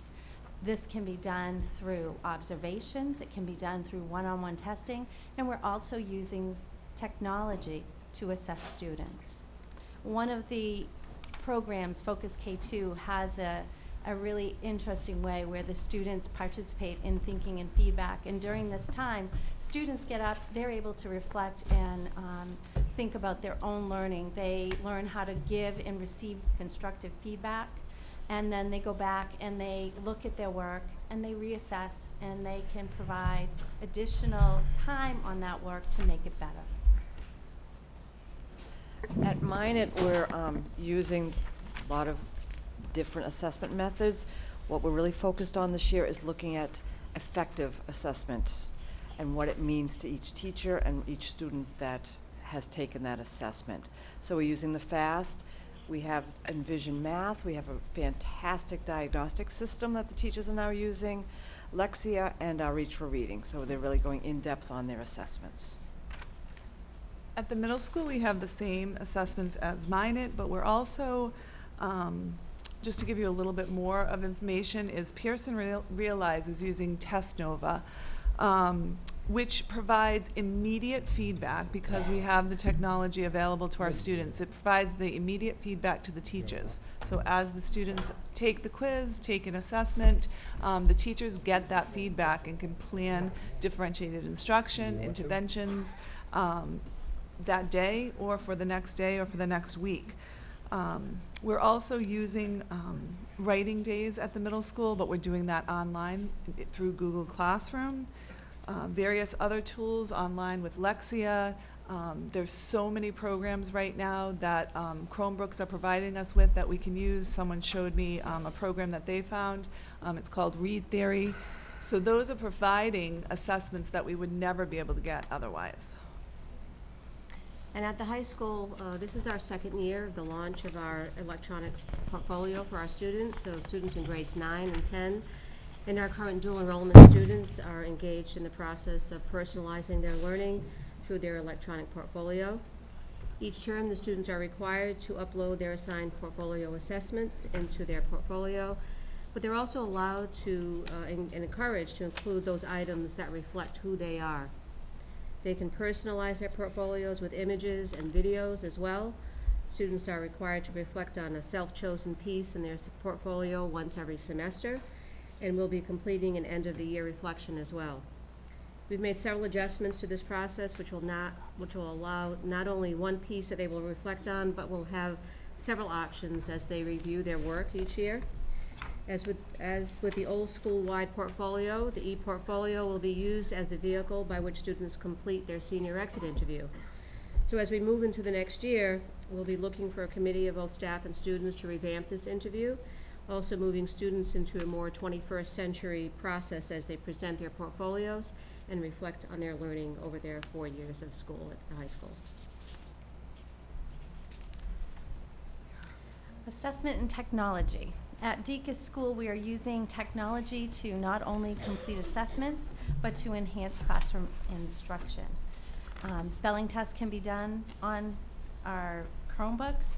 Math assessments are done. Reading fluency checks can also be done through technology. One of the great aspects of using the technology is it's allowing our students to work at their own pace. I went into a classroom the other day and I saw our students, they were actually sitting taking spelling tests, and they don't have to be using the same word list, so it doesn't mean a teacher has to stand there and read 20 words all at once. Each child can do their own test at their own pace. So we are trying to find lots of different ways to incorporate technology into assessment and classroom instruction. Our children are involved all day. They're using it for math, they're using it for reading, as well as we are using our Chromebook lab to provide reading labs. And that gives us an additional way to provide interventions and differentiate. It's very similar at Minot. What's allowing us with the introduction of the technology, the Chromebooks, is that you can really personalize the student learning. So as you look at the slide that is there for Minot, the teacher has a small group. They're doing a math activity, they're doing a math game. Students are also on the Chromebooks at the same time, doing it, accessing it the way that they want to at that point. So it's really giving the personalized touch for the students to be able to show what they know. The question was asked before, is technology making a difference in education? I think it's making a huge difference in education. I have 2 students of my own, but I have 800 students here. They all basically have cell phones and they're attached to them. They're on technology all day long. And quite honestly, I see adults on technology all day long. So we have so much information at our fingertips, and we're trying to use that to engage our students. It's a different type of education. They've grown up with these. I have a 1-year-old niece, and she knows how to navigate the iPhone. It's sad but exciting in the same way. So at the middle school, we are providing a program. We are a Project Lead the Way school. We do have a 3-day printer. Our students are actually using the computers to program and produce a whole variety of materials through that 3D printer. We're providing computer science programming. We're providing robotics, engineering. We're trying to empower our students to be thinkers, creators, and learners. At the high school, we're very excited to be a one-to-one school this year. So we're looking at assessment and teaching and learning in all different ways in regards to using technology. If you were able to see the slide, I have a whole list of things that we're using. But recently I sent out a Google survey form to our staff to poll them about their use of technology as they assess students and what impact it's having. I did this because as I travel through the halls at Wareham High School and I evaluate teachers, it seems more and more evident all the time that teachers are taking advantage of that technology allows them in getting more feedback to students in almost instantaneous time. This is particularly effective in gathering data to formatively assess students, to reassess their lesson plans when needed, to reteach, remediate, and differentiate. In fact, differentiation is one of the many, but probably the most important advantages of these assessment tools. Some of the things that the teachers are using are Kahoot, IXL, Doctopus, Flubaroo, Duolingo, Quizlet, Google Forms, Excel, SpeedGrader, assessment by JRTC, our clickers, ZipGrades. all of these things. There are so many more, but these are the ones that come up most often, and they're really enabling teachers to really give the students feedback on a very, very timely basis, again, almost instantaneously. So I thought we might just back up a little bit and talk about it. So I saw you had a puzzled look on your face on the Doctopus and Gubrick. So here's an example of feedback. So the student completes an assignment through Google Classroom. The student submits the assignment. The teacher is able to open the assignment, read the assignment, attach a rubric right to that document, complete that rubric, giving student feedback. They can record the feedback. They can score what they're reading. They can give written feedback, and it moves back to the student. So when the student opens that document, they have their document they just submitted, and they have instant feedback from the teacher. And so what that does is it creates a dialogue in terms of improving the learning. So students are not waiting for a week or 2 weeks to receive back a research paper, for example. So all of these tools make the feedback much richer. And I joke about students being cheap writers, and teachers are sometimes cheap in giving feedback. And so when they record their feedback, they tend to give more and better feedback. So all of these tools are helping teachers give more feedback to students to enhance their learning. I went to MassQ today, which is a large computer technology conference, and there were probably 1,400 people there. And as I went to several workshops, I was really happy to realize how technology rich Wareham is now compared to some other districts. So we are 1-to-1 grades 2 through 12, and we have multiple iPad cards for grades K and 1. And compared to some other districts, we are so technology rich in our initiative this year. And I went to a couple of workshops talking about differentiating learning for students. And we don't really use that term much anymore. We're now calling it personalized learning. And that's our goal, is to how can we use and leverage the technology to enhance the personalized learning. Thank you. So our next area of focus will be learning, and transformative learning results in college and career-ready graduates and lifelong learners. Our ultimate goal is to have numerous opportunities for producing student-directed work to make choice and exercise control over appropriate aspects of their learning experiences. So we would like our students to be working as hard as our teachers every day. At DECUS, we are incorporating more time for students to not only be a part of whole class lessons, but trying to shift more to student-centered learning, where they're working in small groups, they're working with their peers, they're hands-on. Most of our classrooms, when you go through, you see this happening every single day, all day long. With our kindergarten program and the Focus K2, they have center-based activities. Students have lots of choice during the day. They're able to decide what they want to focus on, how they want to demonstrate their learning. Of course, there's have-tos. There's things that everybody has to participate in. But our students do have greater choice, not only in their learning, but how they demonstrate their knowledge. Similar at mine, we're really focusing on small group learning. You have a mini whole group lesson, and then the students are moved around the room themselves, where their learning center will be, and take part in their own teaching and learning. We're finding that their students are much more engaged and much happier as the day goes on. We're also we're doing the blended learning, making sure that technology is being used effectively for students, and having students have a say in what they're studying and learning about. If the topic is that we want the students to get the main idea out of a story or an article, there's really no reason for the student to read something they're not interested in. Let them read what they're interested in. They're going to learn about what that main idea is. That's what we're focusing on. And at the middle school with learning, in 6th grade, we've introduced 2 new classes that all 6th graders will rotate throughout the year. One being Introduction to STEAM, and another being an Introduction to the Fine Arts. So we're trying to have students explore those 2 options in 6th grade in those classes. We then have 2 academies in 7th grade, our Humanities Academy and our STEAM Academy, that we're continuing to increase student engagement and ownership in their learning, as Mrs. Murphy had just said. We're doing thematic teaching units and trying to really bring in our community and get our students to be thinking globally. So what type of careers could they begin to explore, begin to think about, reaching outside the walls of Wareham and just thinking about their future and what they can become and will become.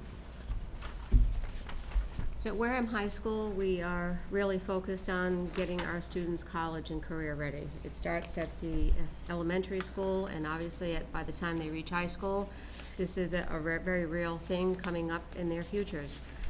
So we feel it important to prepare all our students for their next step to adulthood, whether it be to further their education or to get prepared for some kind of a career. While there are many aspects of our curriculum that help students in this way, two of our newest programs can best highlight this emphasis. I'm looking at the culinary program. We have a second level offer this year. It's definitely gaining popularity among our students. Their interests are growing in that area. And that's just one aspect, but we're also looking at our Naviance program. The Naviance program is something that is exposing all of our students to all kinds of careers. We're adopting it this year and moving it out to our seniors, mostly for the college application process, and it's certainly going to streamline that process for both students and staff as we upload our letters of recommendation for them. But the guidance counselors and I have already had over 12 hours of training. We've launched that program just this past month, and also have trained teachers as well. But this program won't only just streamline the college application process. It offers so many tools, interest inventories, career interest inventories, skills inventories, and even personality traits. So it's going to allow the students to learn much more about themselves, things that they're interested in, and what careers that can be connected with that, what colleges offer those majors, or what training schools offer that. They will be, hopefully it'll match their interests and get the students more motivated to reach towards those goals. The other thing that I just wanted to say is I walk through the high school and I'm seeing more and more collaborative learning every day. You see this a lot in our science labs, in our math classrooms as well, as it lends itself with the lab work and the group work that they do in math classes. But if you look at all of the classes, you will see it's happening in our social studies classes. It's happening in our English classes. Students are actively engaged in real life dilemmas. They're being asked to think critically and to solve problems, not to necessarily come up with the answer for something, but to come up with an answer and to think critically in order to solve something. You can see this in our technology classes, even in our art classes, as our students are taught to think critically. And lastly, we're also focused on teaching and instructional strategies and overarching approaches to teaching, as well as ongoing development of teaching professionals. Our goal is that the teacher will have mastered the content and seamlessly integrate digital tools into the curriculum as aligned to the standards. The teacher applies a deep understanding of effective teaching and learning practices and consistently modifies instruction to meet the needs of individual learners. At Deacon's School, we have worked hard to create a way that our teachers can team together. Team teaching is something we've heard of for many years. But the way we're looking at it in Deacon's is we've created teams of teachers where they not only have the 20 or 25 students in their classroom, but they are working with a second classroom. This allows them to group students, be able to move them between classrooms, and to provide better targeted support for students in specific areas that they need. In order to make that successful, we've built in team time within their schedule so that they get to meet with their co-teacher. If they're in an inclusion classroom, there's a special ed teacher, and that teacher is also provided that time to be able to meet with those teachers. In addition to our team time, we have built in grade level time to allow teachers to get together to discuss instruction, to talk about what's working in their classroom, share strategies, and to work on learning the new curriculum, because we do have a lot of new initiatives. We have ongoing focus for Focus K2, which is rolling up to grade 1 this year. And we have an increased focus on literacy by providing a consistent phonics program, which is being implemented in grades K and 1 right now. And the teachers are working in study groups to better learn that new curriculum and deliver it to our students. Similarly, oh, I can't say that word. We're similar at Minot. Oh, it's late, I understand that. We're also team teaching, and we've been very careful on how we've planned our schedule. The teams have common prep time every day, and once a week they have an additional collaboration time where they meet, and the special ed teacher, if they're a special ed pod, meets with them at that time also. Our monthly staff meetings have been carefully scheduled so that there's a PLC meeting, there's a grade content meeting, and then there's an all-staff meeting at least once a month. Fourth grade has a PLC that they're developing, and third grade also has a professional learning community that they've created. It's teacher-driven. They're creating it themselves. It's really giving them some power and some control over where they want to take their learning as teachers, which is fantastic to see. At the middle school, with our department chairs, we're focusing on coaching and modeling. We're introducing a peer observation model that has been introduced to us by the Department of Ed. We're increasing our enrichment classes being offered throughout the middle school in 5 through 8. We are having our first school-wide writing day on National Writing Day on Thursday. We're continuing our data team meetings and providing real-world learning opportunities. I left off Google Classroom, which was the first one on there, which I really think is transforming how we teach. Not only how we assess, but how we teach. And as Dr. Warner said, she was in yesterday teaching our staff about Doctopus, and it is a true thing, and we were all quite excited about how that's going to impact what we're doing with students within writing.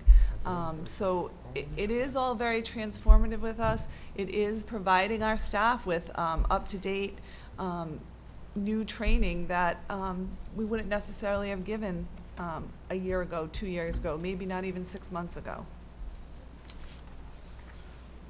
So I would say that teaching has definitely been transformed at the high school. I think the addition of all the new technology, last year our teachers all got Chromebooks at Christmas time, and I've been experimenting with them all last year in preparation for our students becoming, using the one-on-one technology this year.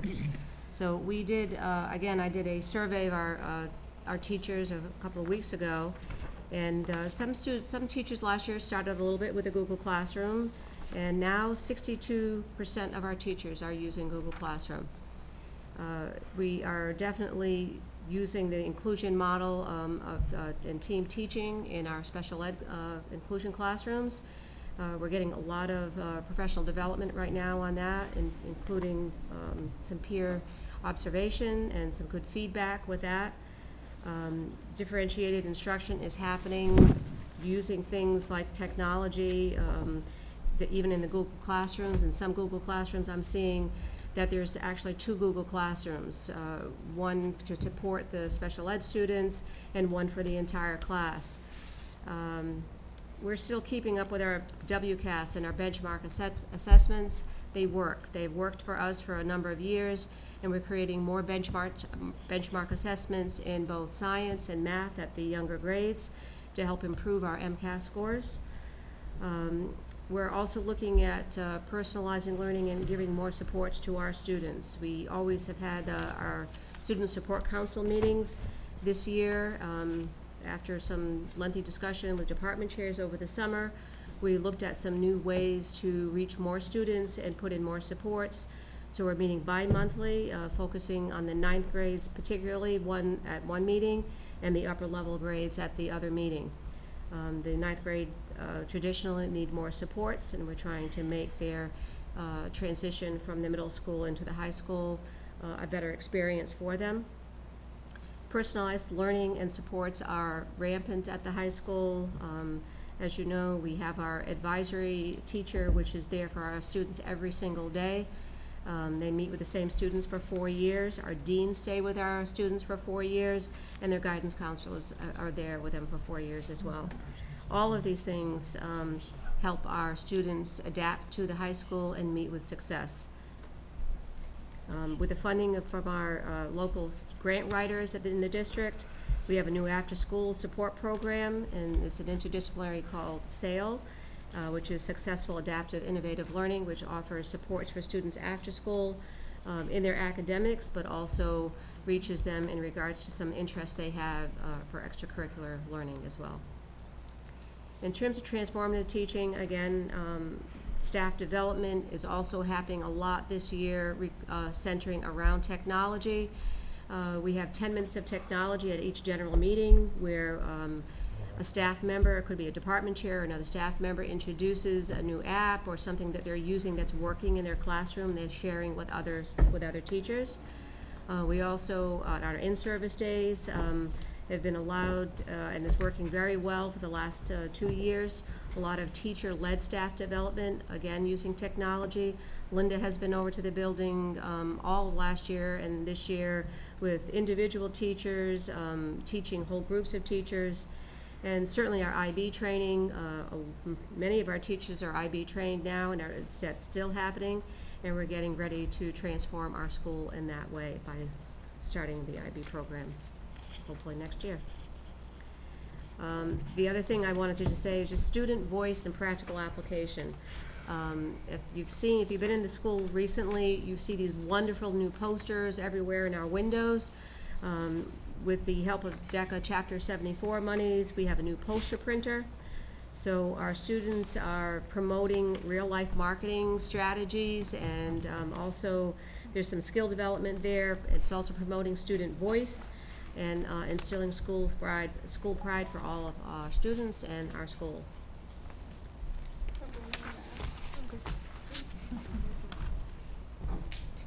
So in essence, this last slide indicates what, in a nutshell, we are trying to do.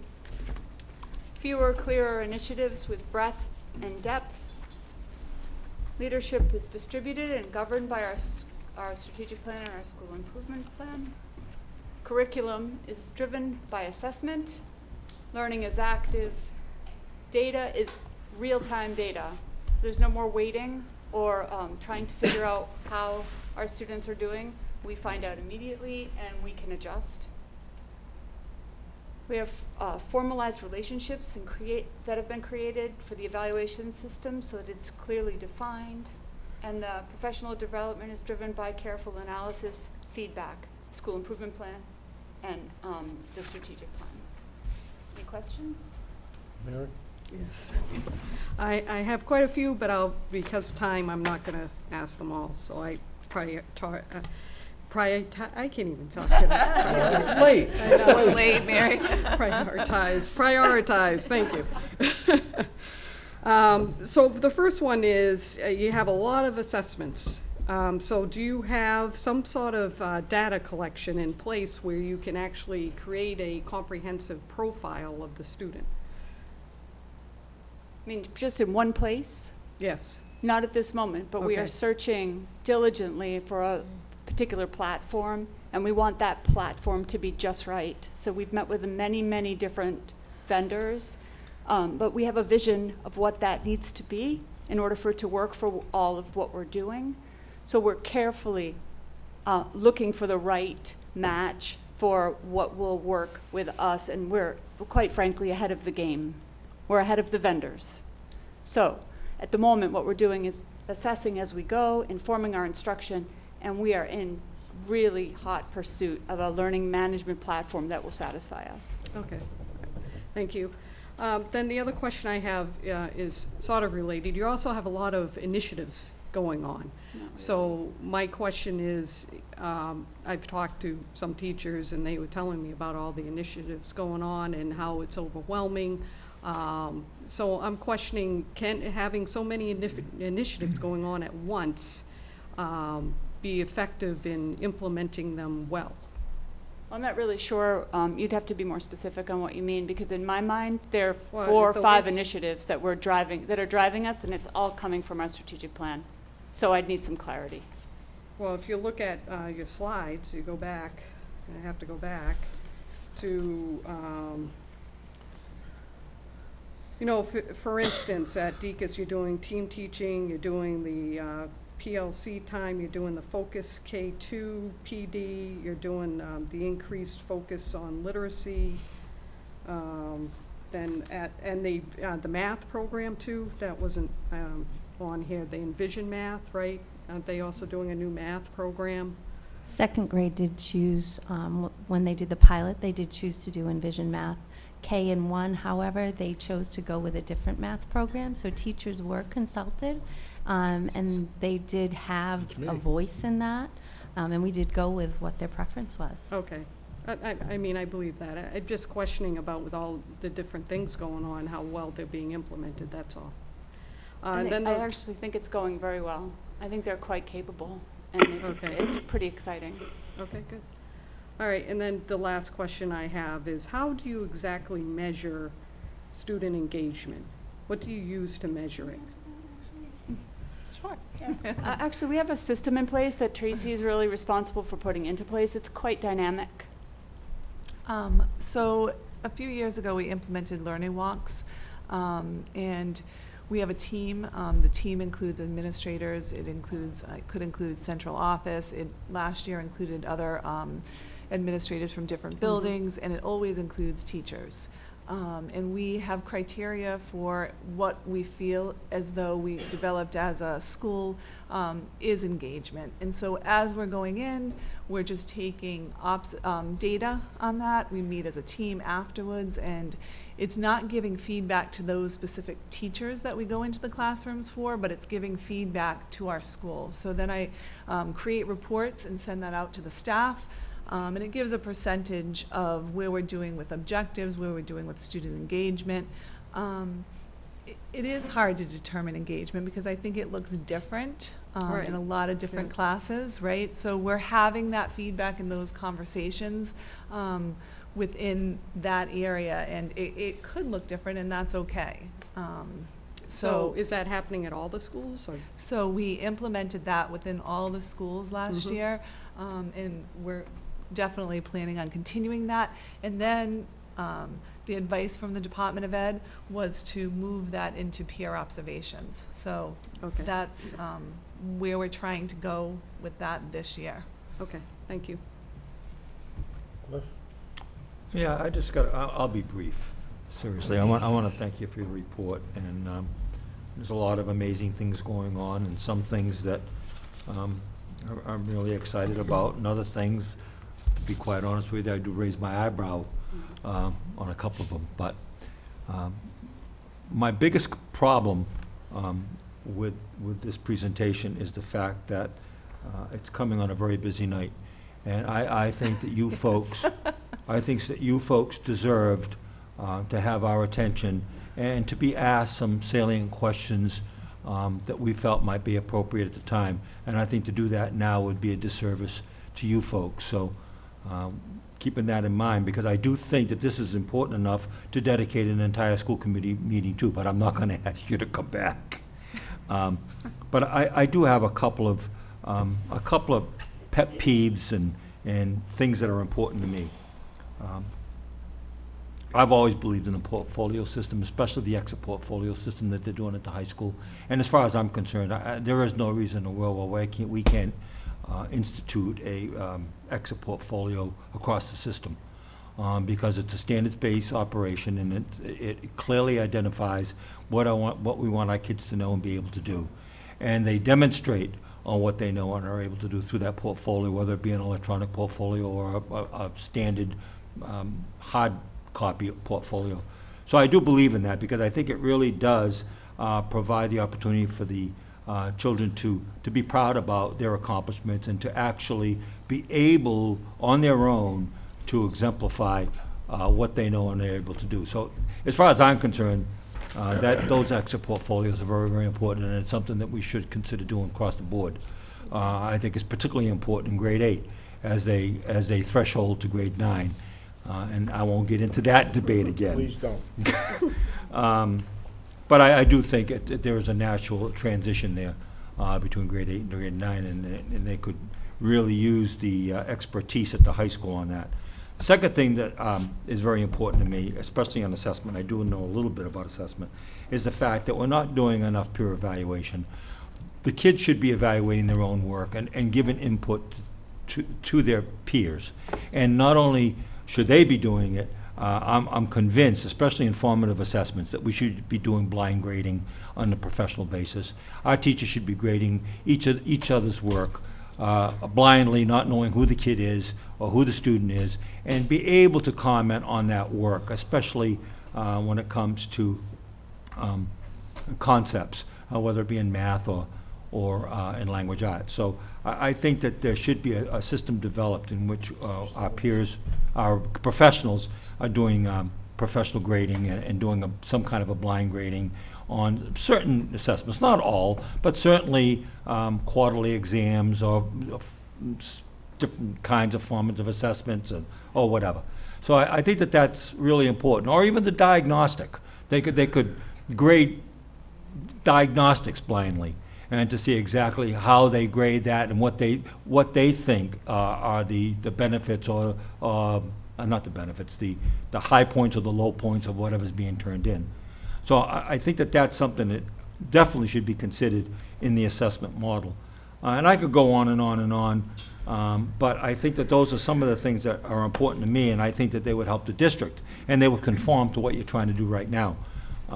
But again, I really feel bad that we didn't have more time to talk about this and raise, some issues or questions that are important to me.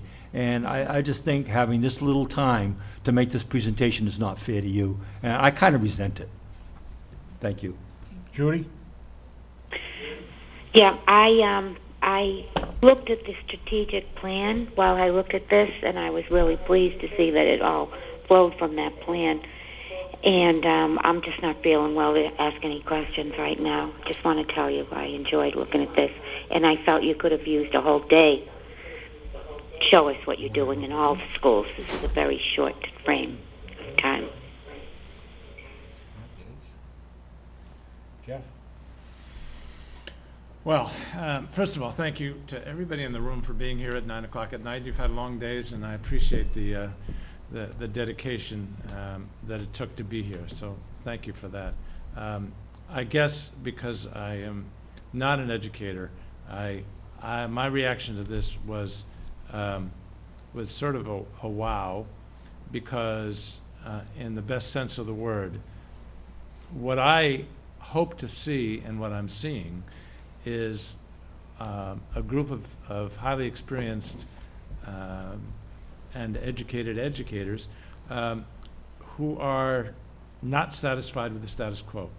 They are moving forward. They're trying everything that's out there, and perhaps that isn't out there. You're inventing here, and that's exactly what I think our parents expecting. That's what I hope to see, and that's what I'm seeing. So I guess I just don't have enough education to understand all the things that Dr. Sylvia does. But I applaud the initiative.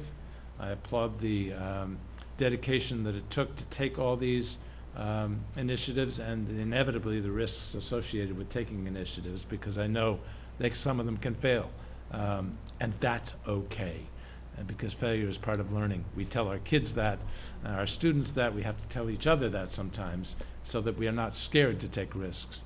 The term transformative teaching is a big phrase. So I guess the one question I've got is,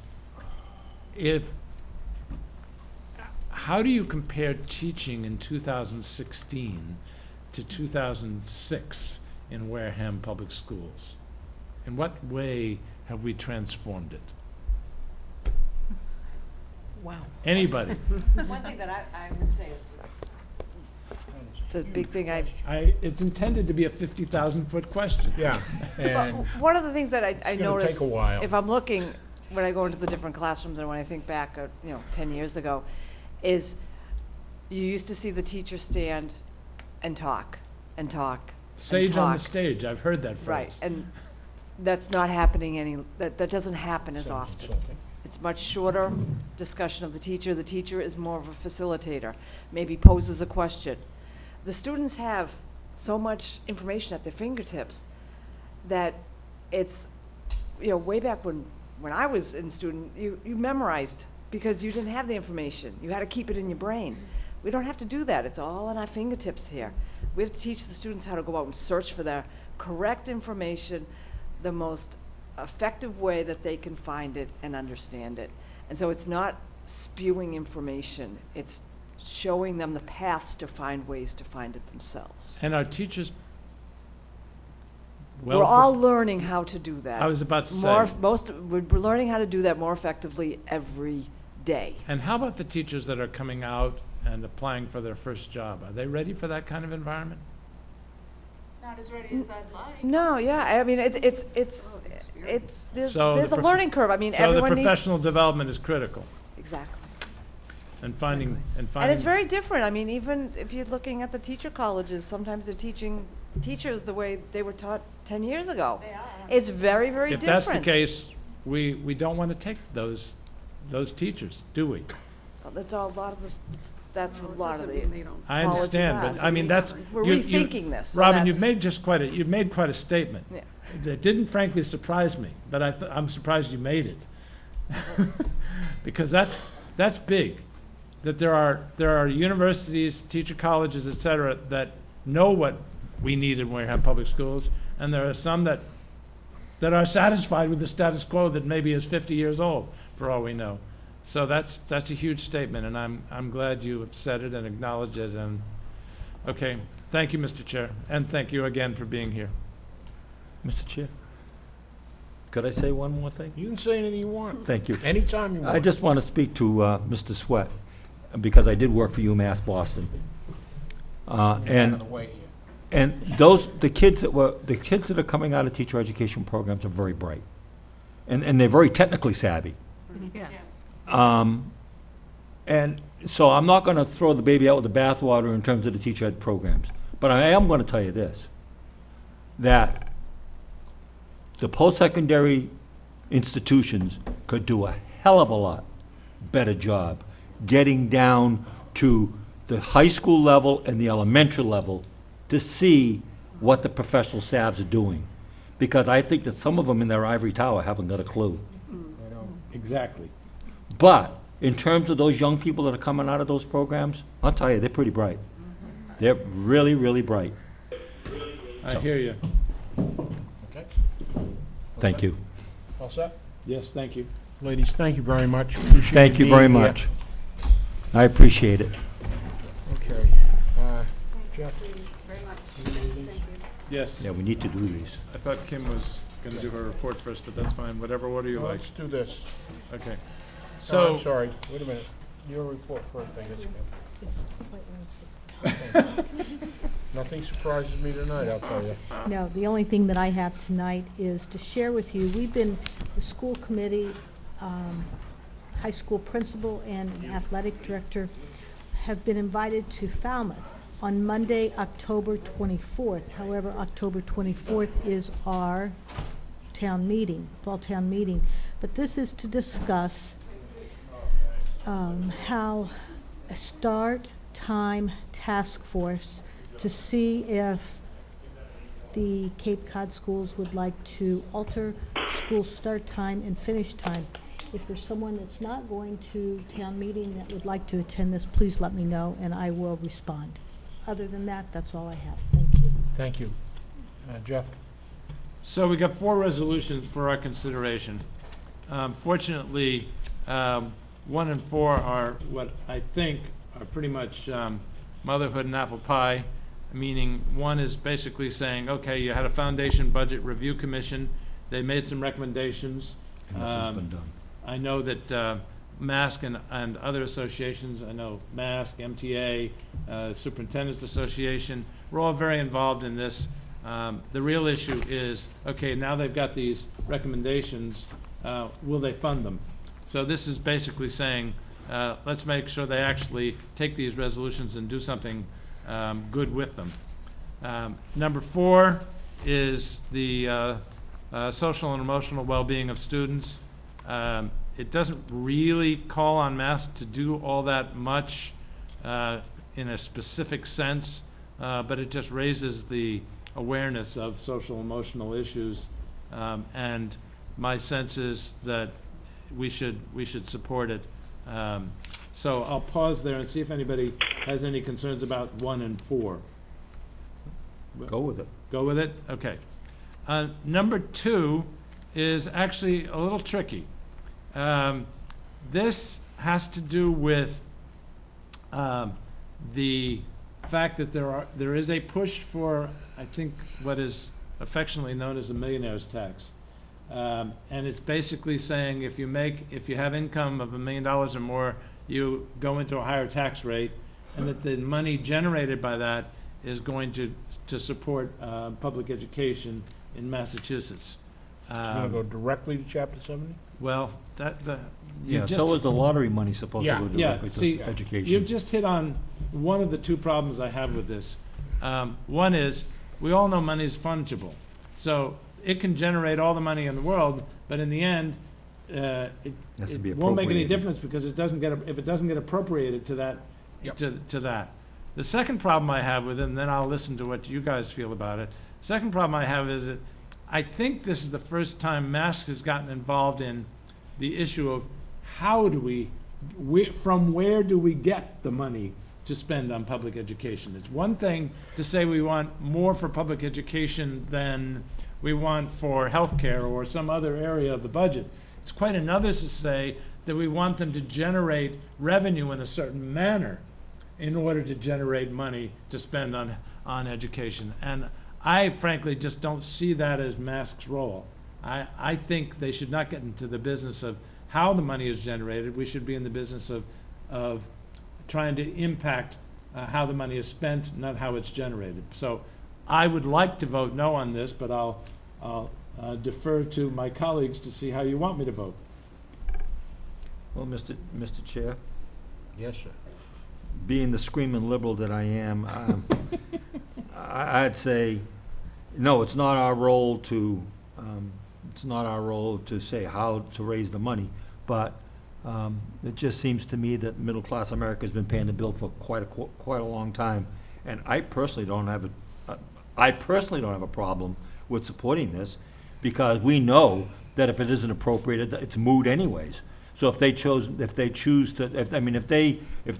gazillion from the more well-off, and they can choose or not choose to spend it on education. So we have no control over that. It all depends on how they appropriate it. But, I think that if we can make a suggestion, if Mass can say, hey, look, it's about time that the gazillionaires started to pay their fair share, I don't have a problem with that, personally. So I don't know how the committee wants to vote on it, but I understand your point, too. I mean, is it our business to tell the state on how to raise money? So I don't know, but I don't have a problem with it philosophically. Jeff, Yes. this resolution is specific from MASC directing the state how to raise money, but not directing the state how to allocate the money. No, it's both. It's both, because this question says that once it's raised, It's going to happen. it should go earmarked for education. Well, we've heard that song and dance before. Yes, we have. And it's been through the court systems twice. All this really says to the Mass Board of Directors, and I'm one of them, is we want you to advocate for this. This is a directive to the... Okay. Okay? Yep. And so my preference is to not get into the business of both something that I think is going to be ineffective, but also gets into the business of how, not just how we raise, not just how we spend. But that's just my So personal your opinion. recommendation is a no vote? My recommendation is a no, but I understand if people... Will it need a referendum on this, statewide? Yes. Yeah. Yes. Judy, That won't. you want to weigh in on this? I read it and I was saying, boy, that'd be great if we really gave us more money that's earmarked. But I will listen to what Jeff has to say because he's been involved in this. We need votes individually on these? I'm just getting guidance. I don't think we need votes. Oh, okay. No. I'm just looking you're asking me to represent, and I wouldn't feel comfortable representing you if I didn't have a sense of Okay. how you felt. So, Mary, how do you feel on this? I'm okay with you going with that. Okay. Okay. Can you just tell me now what is not in favor? Not. No. Not. 1 and 4 are yeses. Yeah, I got those. Two, Yeah. 2 is no's. And then 3 is the charter school reform. Now, this committee has already voted, I can't remember when we did, against the expansion of this Did one. it in September. Yeah. Thank you. Don't raise the cap. This is not so much related to that. Is if you looked on the website, there are 5 specific things. One in particular was important to me, which had to do with the fact that the charter schools actually take a representative group of citizens, which is the big problem I have with charter schools. It's adverse selection to the nth degree. But there's a number of things related to governance and money, et cetera, et cetera. I would like to be able to vote yes in support of this. Fine. Is that all right with everybody? I read it on the web. Which is really a negative. Downloaded there. Which is really Voting yes is really a Yes. negative. Charlie Baker will not be happy. Good. Such is life. Neither will Jim Pizer, but that's all right. So Anything? I'm all set. Thank you. Okay, you're welcome. Thank you, Jeff, for Anything representing that, us. We have not anticipated in the last 48 hours. Just real Yep. quick. What about it? Is that We don't have to something? do anything with that, do we? Go ahead. Okay, so just a question, because I know the evaluation is coming up. So I noticed, I went on the website and I noticed that there were the evaluation goals there for the superintendent from last year, but not from this year. And I found that helpful for, and I think it would be helpful for people who are interested about what the goals are, because we're going to be talking about them the next time. So if you could put them on the website. The other thing that's helpful is it shows, it gives how they're measured too, whereas right now it doesn't explain how they're measured. So just my comment. Okay. Yeah, it's on the sheet, how they're measured, isn't it? No. The goals? No. Isn't it on the The evaluation sheet? calculation is on the sheet. I don't think Mary's talking about that. No, I'm talking about, for instance, how do I measure purposeful and actively listening to all members of the committee and community? So in here, the last goals, it actually would have benchmarks, or it explained how it was going to be measured. I understand what you're saying. I think inevitably it's subjective, but yes, you're right. Okay. Thank you. That's it. Motion to adjourn. So moved. Thank you. Good night, Judy. Good night. Feel better, Judy.